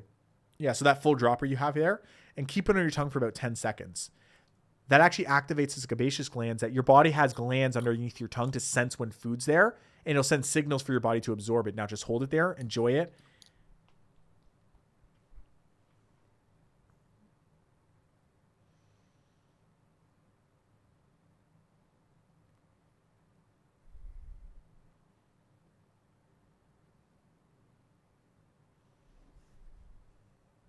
Do I swallow now? Swallow. Okay. Nice moment of zen. It was like instant zen. Well, I definitely believe there's something to that, because when I used to take acid, we would always put it under our tongues as well. So there's something to it. The sebaceous gland is proven right by the acid. Yeah, exactly. I relate it all back to my psychedelic use. I'm like, yeah, well, if it worked for that, then it must work for this too. Exactly. Yeah. Okay, great. Yeah, how'd it taste? What'd you think? My body felt happy receiving it. Good. Now, most tinctures on the market, generally, I found that people would hate, like if I try to get my friends to take some of the tinctures I was drinking and taking, like these shaga or herbal tinctures, they're very... I'm such a picky eater. Right. I'm picky about everything, and this felt great going in. Like, I would challenge you to go buy another tincture. Just if you next time you're in Air One, buy another tincture, take it, and you'll be shocked at what we had to do with that. Those are some of the most bitter herbs I just mentioned in Chinese medicine. Reishi being very hard to palate as a mushroom. We had to tweak that thing with biodynamic pomegranate juice, wild cherry spirits from the Netherlands, Japanese whiskey, and we age it all together to get that. You want to try something? Yeah. Get on that. It's a mushroom. Get the mushroom juice in your body. Try it out. I feel great after that other one that I took a shot of. Yeah. It hits it. Do you feel like it even got sharper, the conversation immediately after? Yes. My vision got sharper too. Yeah. The peripherals enhance. Yeah. I feel it. Yeah, it all works together, so it's all magic, and that's what it is. We're looking to just feature these mushrooms in really digestible formulas that actually people would like. Because if you go try most of the tinctures, it just tastes like the worst low grade alcohol. Because unfortunately, it is. If you went to a bar and got the same alcohol that they're using to make herbal tinctures with, you would spit it out. It's the worst, lowest grade alcohol, grain, garbage alcohol. This is like when we're making tinctures or our elixirs, we're using the highest grade. Glass behind the glass at, if Bevmo, go behind the glass, like the $200 bottles of scotch or Japanese whiskey, because the feeling is just as much as you're taking those herbs, you want to take the liquid that it's suspended in and held within. You want that to be very high quality. What's the recommended dosage for that?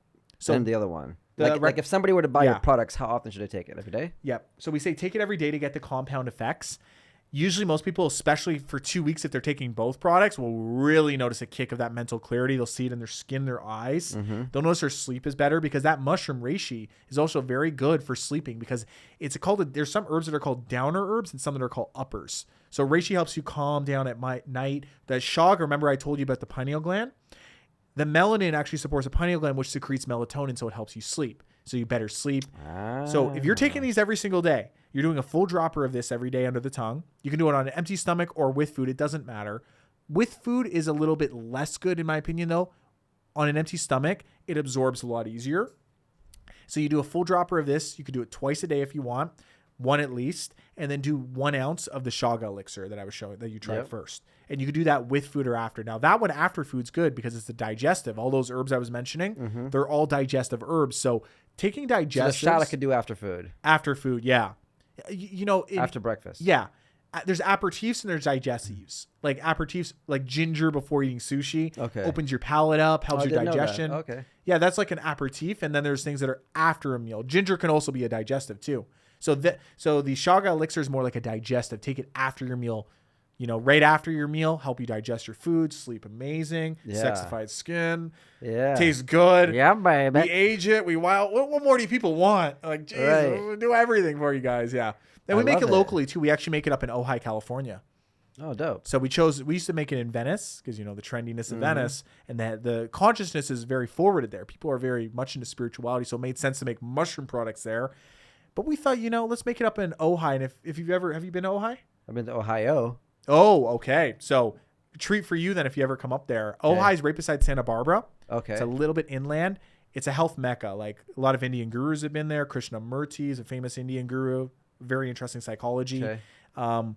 There's organic orange groves everywhere. We can go pick oranges fresh off the tree. Avocados, farmers markets 2 a week in a small town. Nice. Hot springs in the mountains. So you can go get naked with your friends. That's like an hour or two away. It's not even that far. Hour and a half up the PCH. What's it called? Ojai? Ojai. Ojai. Yeah, hit me up. We love Come a see the good mushroom naked factory. hot spring. That's what we did in Steamboat, Colorado. They have a good naked hot spring over there too. You gotta love me a good naked hot spring so you can get down back to nature attended. Yes. And then connect back to the earth. You're grounding. The minerals are absorbing into you. Yes. See, again, that's health as well. So the spectrum of health isn't just what you eat. It's all your lifestyle. It's encompassing all of it. How you sit, how you breathe through your nose instead of your mouth. It's supposed to work for you. Yeah. Shit's supposed to work out. Yeah. Your shit's supposed to be good. You're supposed to have vitality. Like, yeah. Gorillas in the jungle don't have erectile dysfunction. Right. Do you know gorillas in captivity do? Do you know that? Gorillas in the jungle rarely get sick. Gorillas in captivity get sick all the time. We're in captivity, yo. We're not we're in the jungle as Guns N' Roses would say, but we're not in the right part of the jungle. So, all the things we're talking about in this whole podcast, it all comes down to very simple premises of like, just try to go back to as nature intended. It's simple things. Just question everything. You notice how like the second you start questioning this stuff, like look at your shower next time with more suspect, like, where's that water coming from? Yeah, I think the most fundamental belief is this. Hey, if you feel like shit, something's wrong. Yeah. And most likely it's the way that we're living. Yes. Like if I have a headache, it's not some headache thing that landed on me. I caught the headache. Yeah. It's I am responsible for it. Right. Most of my problems are my fault. Yes. It's a majority of them. Yeah. That meme where you see like the Scooby-Doo guy. Yeah. He's like, the source of my problems is this himself looking back at him. Exactly. And even if it wasn't my fault, it certainly is my responsibility to take care of it. Yes. Right? Yes. And so much of the modern medicine is about the symptoms. Yes. And about continuing us in the cycle of sickness. Yeah, numbing him. Whereas whenever I do an activity that's good for me, it has a residual positive effect. Right. Like this morning we went for a walk. We got the sun. I went to the skate park. I did a great session. Worked out. Like everything I do makes the next thing better. Yes. If it makes the next thing worse, then probably that's just the most basic metric. Exactly. Yeah. Like you're not supposed to have. Now, I think facing difficulty for growth is one thing, right? Like doing something hard, right? Climbing a mountain, doing push-ups, right? That kind of difficulty is good for you. Yeah. But the difficulty of having brain fog all day because we didn't sleep right, that's not the kind of difficulty that David Goggins is talking about, right?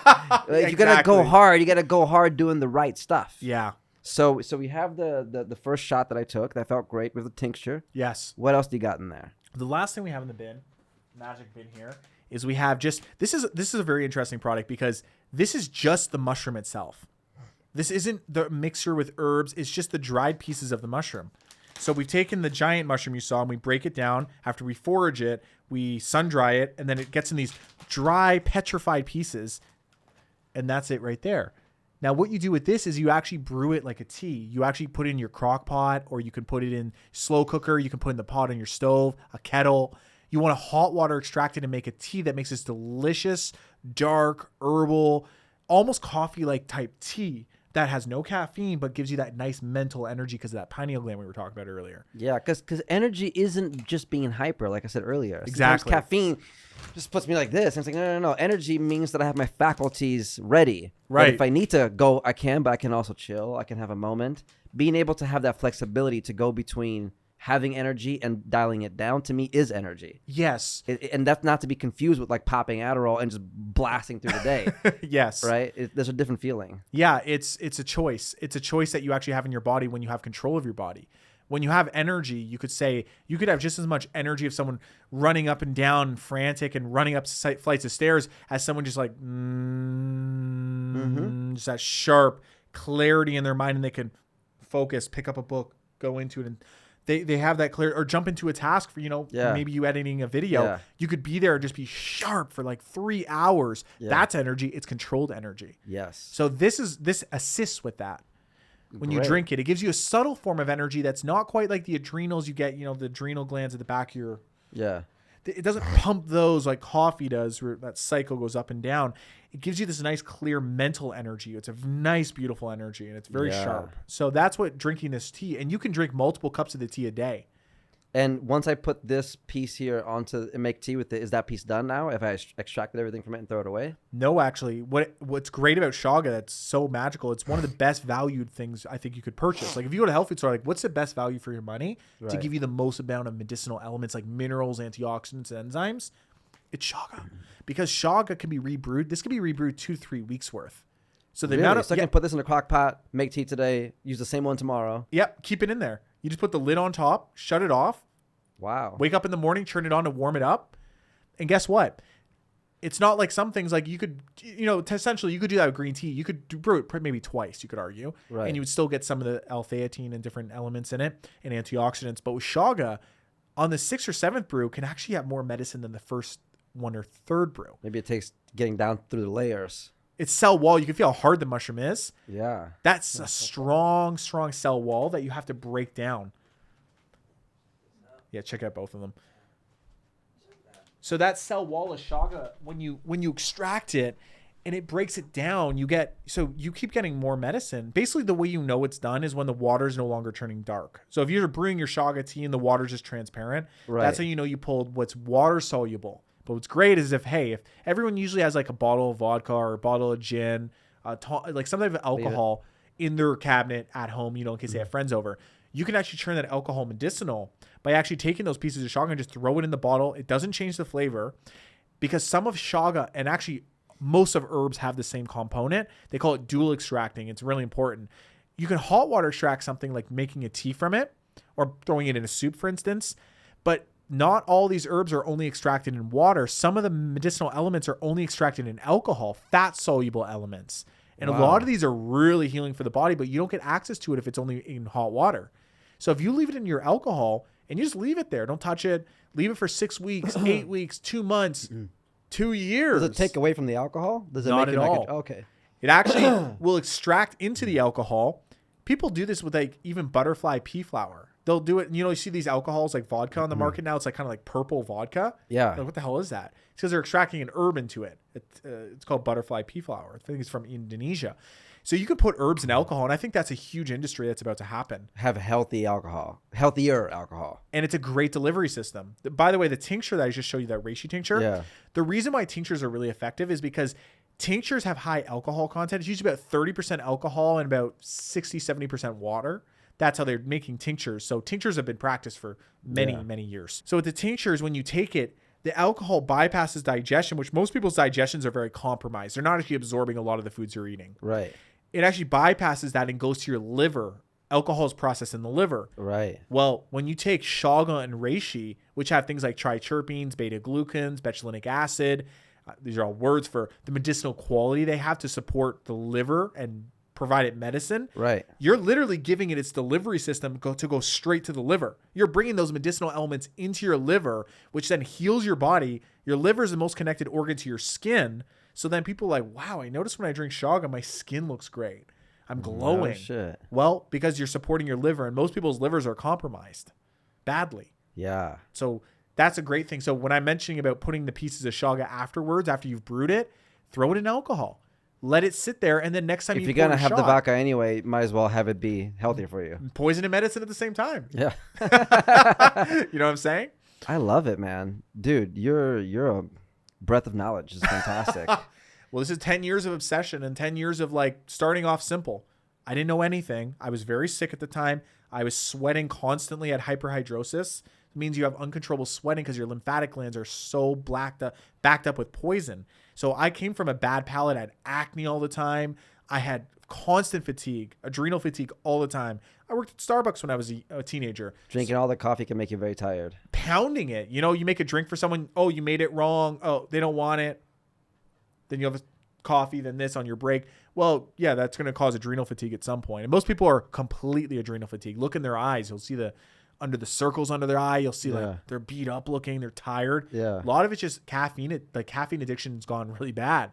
So anyways, I came from a bad palate. I started off with that simple question.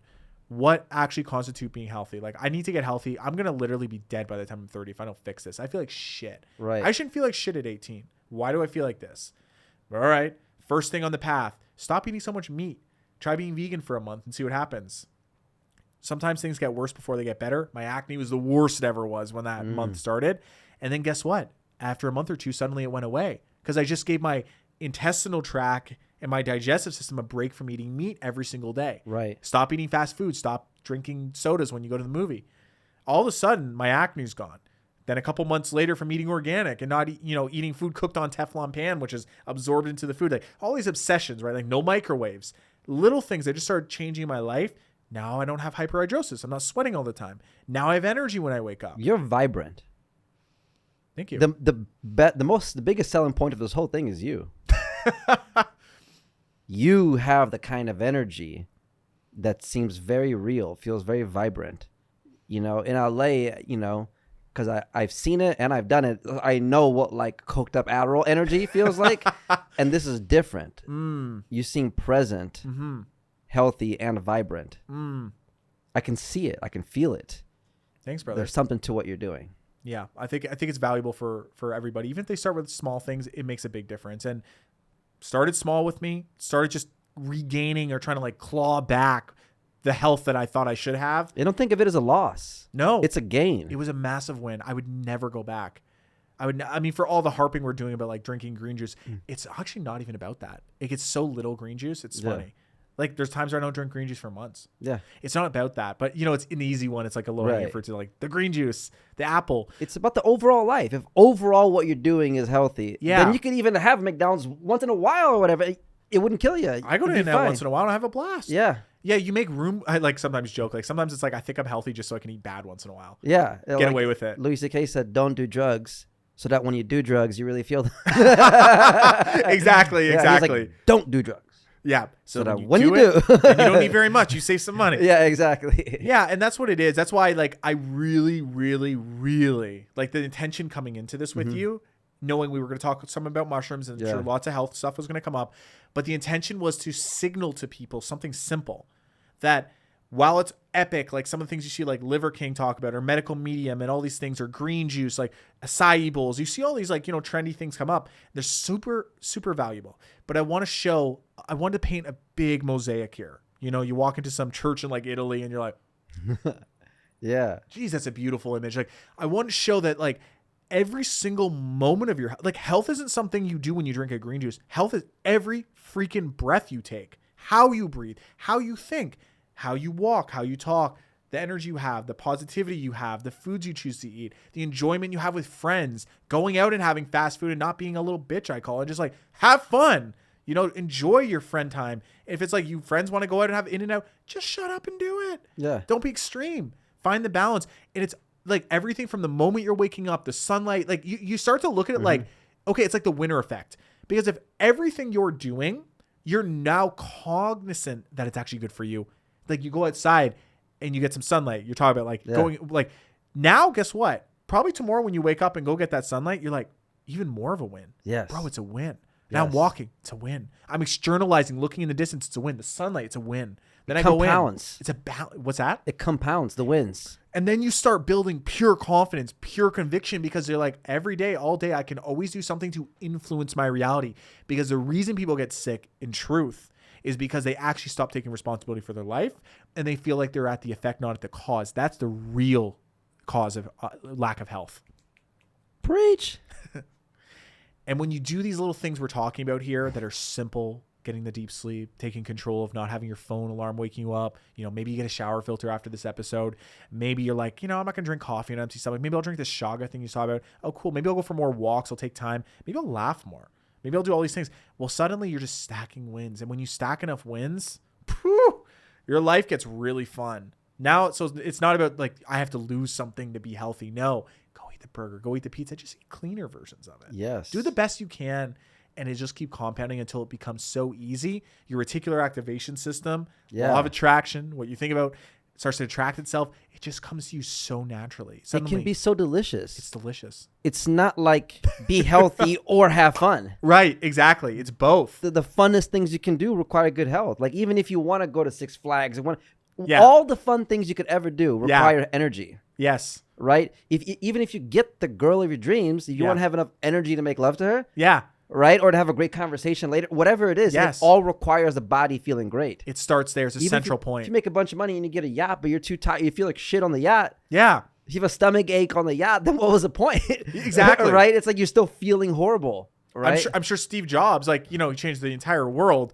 But, let's take Steve Jobs' end of life with pancreatic cancer. Yeah. I think he would maybe change a lot of things in it. He would trade a lot of that part of that life, that ending.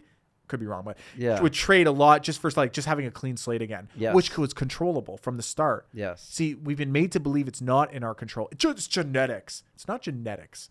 Genetics make you predisposed to certain things, but it's a cop-out to say it's genetics. It's your choice. It's your control.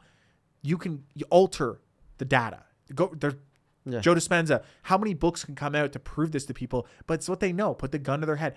You know the truth. You know what's actually good for you and what's not. And by the way, for the people who are extreme on the other side, you should just lighten up sometimes. Yeah, you should have a little fun. Go eat some Sour Patch Kids, bro. Like just sometimes the best thing for people, like I literally tell my clients if they're like too extreme, like, bro, just go drink a Coke. Like just shut up. Just, like literally go take the worst thing for you. Sometimes that's the best medicine. Sometimes a cigar is just a cigar. A cigar. A cigarette's a cigarette sometimes. I'll put it this way. Maybe this wraps it too. It's like the idea that you can either have your cake or, people can't say you can't have your cake and eat it too. No, you can have your cake and you can eat it too. Just eat organic flour. Make sure it's like all the best ingredients. Yeah. Then you can have it. You can still drink your coffee. Just maybe do it with these combinations and add herbs to it so you don't deplete your liver. Oh yeah, you can eat pizza. There's nothing. I've never had someone pitch something that they really want. Even psychedelic, the argument even for like Molly and Coke and all these things, it's like, have you ever had coca leaf? Cocaine's based on what it's from. I would love to try that. Oh, it's a high. Just that's a high. It's the reason it's illegal. Can't get it here. Right. It's illegal for a reason because it cures a lot of things too. Yeah. Supposedly, not medical advice. But when you look at like all the things out there, there's not one thing that can be pitched here that can't be seen to be found as a natural version of it. That isn't like headaches. People take Advil. What's Advil based on? No one knows this. It's based on willow bark. You know those weeping willow trees by ponds? You ever see these? Yeah. Willow bark has salian in it. Salian's the basis of Advil. Advil was invented off of the basis of herbs. All drugs that are out today are from the basis of some type of food or herb or mushroom. Penicillin, it's a mushroom it's from. Go back to nature. Don't take these hyped up, paid and promoted, propagandized versions of these things that are isolated that the body always perceives as a poison. Because it's nature didn't give us anything. And like vitamin E doesn't just exist off the tree and you pay vitamin E, vitamin A, magnesium. No. It exists in a complex structure with bioflavonoids and cofactors. Nature, it's been programmed so that when you take things, it absorbs. It's like take the whole picture. That's why they say it's holistic health, not just health. Holistic health because it's not just what you eat. It's what you think. It's the water you drink. It's the sleep you get. So that's the picture I was aiming to paint here, was to show people that there's a lot more to health than they even thought. probably open some eyes to that. And then showing them that actually every one of these things you learn is an advantage to you, because now it's a win-win. It's not taking away from you. You're having your cake and actually eating it too. You can get away with having both. You can have all the things you want in your life. Just learn to sharpen and get cleaner. Ask questions. Say like, is this GMO food really good for me? Ask questions and look at both sides. Yeah. Well, I'm very glad we met. and I'm really glad to be learning these things from you and from all these amazing teachers. It's awesome that you're building a business. I mean, everybody has to make money and sell a product of something. Right. At least your product is aiming at the most natural levels to help people. Right. Right. And I like that on this podcast, you even spent a lot of time talking about things that don't relate to your product. Yes. Right. Because it's about the mission of just being healthier. Right. Exactly. And this is one of the ways. And I would channel a message right now to anybody who's listening that we don't need to identify with our pain. Just because we're having a bad day or we're feeling sick or we're struggling with letting go of something, letting go of an addiction of whatever kind it is, it doesn't mean that if you don't do this perfectly, we're going to judge you as not being healthy enough or whatever it is. Yes. Don't let perfect get in the way of good, right? Like, just understand that you deserve to feel great. Life is supposed to be delicious. It's supposed to be enjoyable. There are supposed to be challenges, but they're supposed to challenge you to become better. Like, life is not supposed to suck continuously.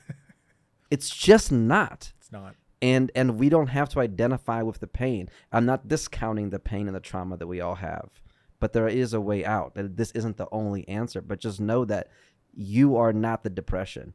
You are not the sickness. These are things that the patterns of living have created.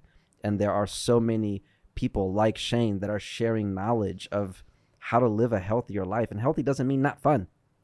Yeah. Healthy means more fun. Yeah. More playtime. Yes. More sex. Yeah. Better conversations. Yeah. More laughter. Yeah. All of it. Yeah. There is a way more delicious way to live. I don't have the perfect way just yet, but each time that I make a slight change and improvement, I feel it. It helps the next thing. Yes. Right? Like, I don't work out every day, but we're doing at least 2 days a week with the trainer.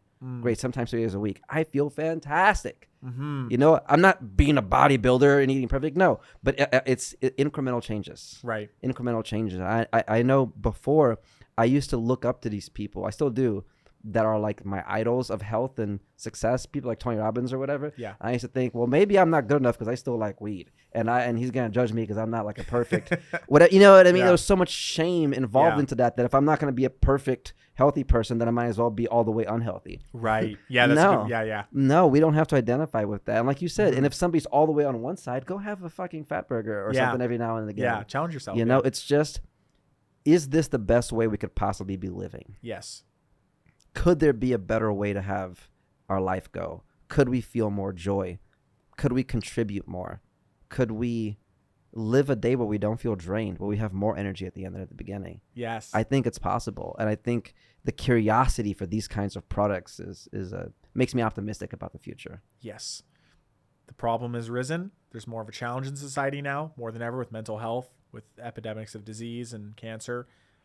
Solutions have come right here. They're right there with it. They're matching it. They just need a little bit of work to find it. Just a little bit of the dirt needs to be pushed away. Questions need to be asked, but they're there. It's like, we want you to be healthy. Like, you deserve to be healthy. Your body was designed to be healthy. It was not designed to be sick. It was actually designed to thrive, designed to feel energy. Yes. You were not designed to just break down. That's a myth. You were designed to grow and thrive and gain knowledge and enjoy this life, this game of life. You're designed to actually thrive and be happy and excited and to honor this vessel you're in. You've been given a gift. You have inherited a gift, the gift of being in the physical body, the gift of actually being able to taste this delicious experience of food, being able to look at the beautiful scenery of the world, be able to hear the sounds of birds when you wake up and hear the sounds of the ocean and hear the sounds of wind through the trees and move and go experience this beautiful world that we live in and all the scenery, all the nature, to smell the delicious scents, to touch things and feel the tactile sensation of things and actually be tuned into it. Like, you're meant to be a superhuman. You're meant to be that. And that is what we don't ever have to shy away from. We have to just honor it. And if you're not there, it's okay. You can get there. People have turned around the worst case scenarios. Terrible scenarios can be turned around. And it all starts with just one pivot, changing direction, picking a true north, believing you can be healthy. If you're in a bad situation right now, maybe you have a bad health problem, you're listening. Here's the thing. Ask yourself this question. Are there someone around the world who had it just as bad as what I have, who's experienced this terrible, debilitating thing I'm dealing with? Have they turned it around? Yeah. Did they do it naturally? Yeah. There's people. So it's possible. Yeah. It's a beautiful journey. It's going back to the roots. It's going back to your ancestral culture. It's going back to what our grandparents experienced in your lineage. It's in your blood. We came from survivors. We survived through all of this craziness in this world to get to this exact moment. Your body's not meant to break down now. It's meant to just go further past the circumference of what we thought we could get to. So we wish you all vitality, wellness, success, glory, magic, happiness when you wake up tomorrow morning after hearing this, or if it is already morning, that you have a beautiful day and a beautiful sleep. And where can they find out about your products? How can they buy? How can they? They can find it on blackmagicalchemy.com and Black Magic Alchemy as well. They look up YouTube. They'll find, I have lots of videos talking about health and wellness. There's lots of videos of us mushroom hunting, talk about these things in more detail. And the website, blackmagicalchemy.com. And it's ALCHEMY. Alchemy as it's normally spelled. Beautiful. Shane. My guy. Dude, so dope to meet you, man. Yeah, this was a great energy exchange, and I hope the people at home get a lot of value from it. And, man, cheers. This was a joy, bro. Thank you. Thank you for having me.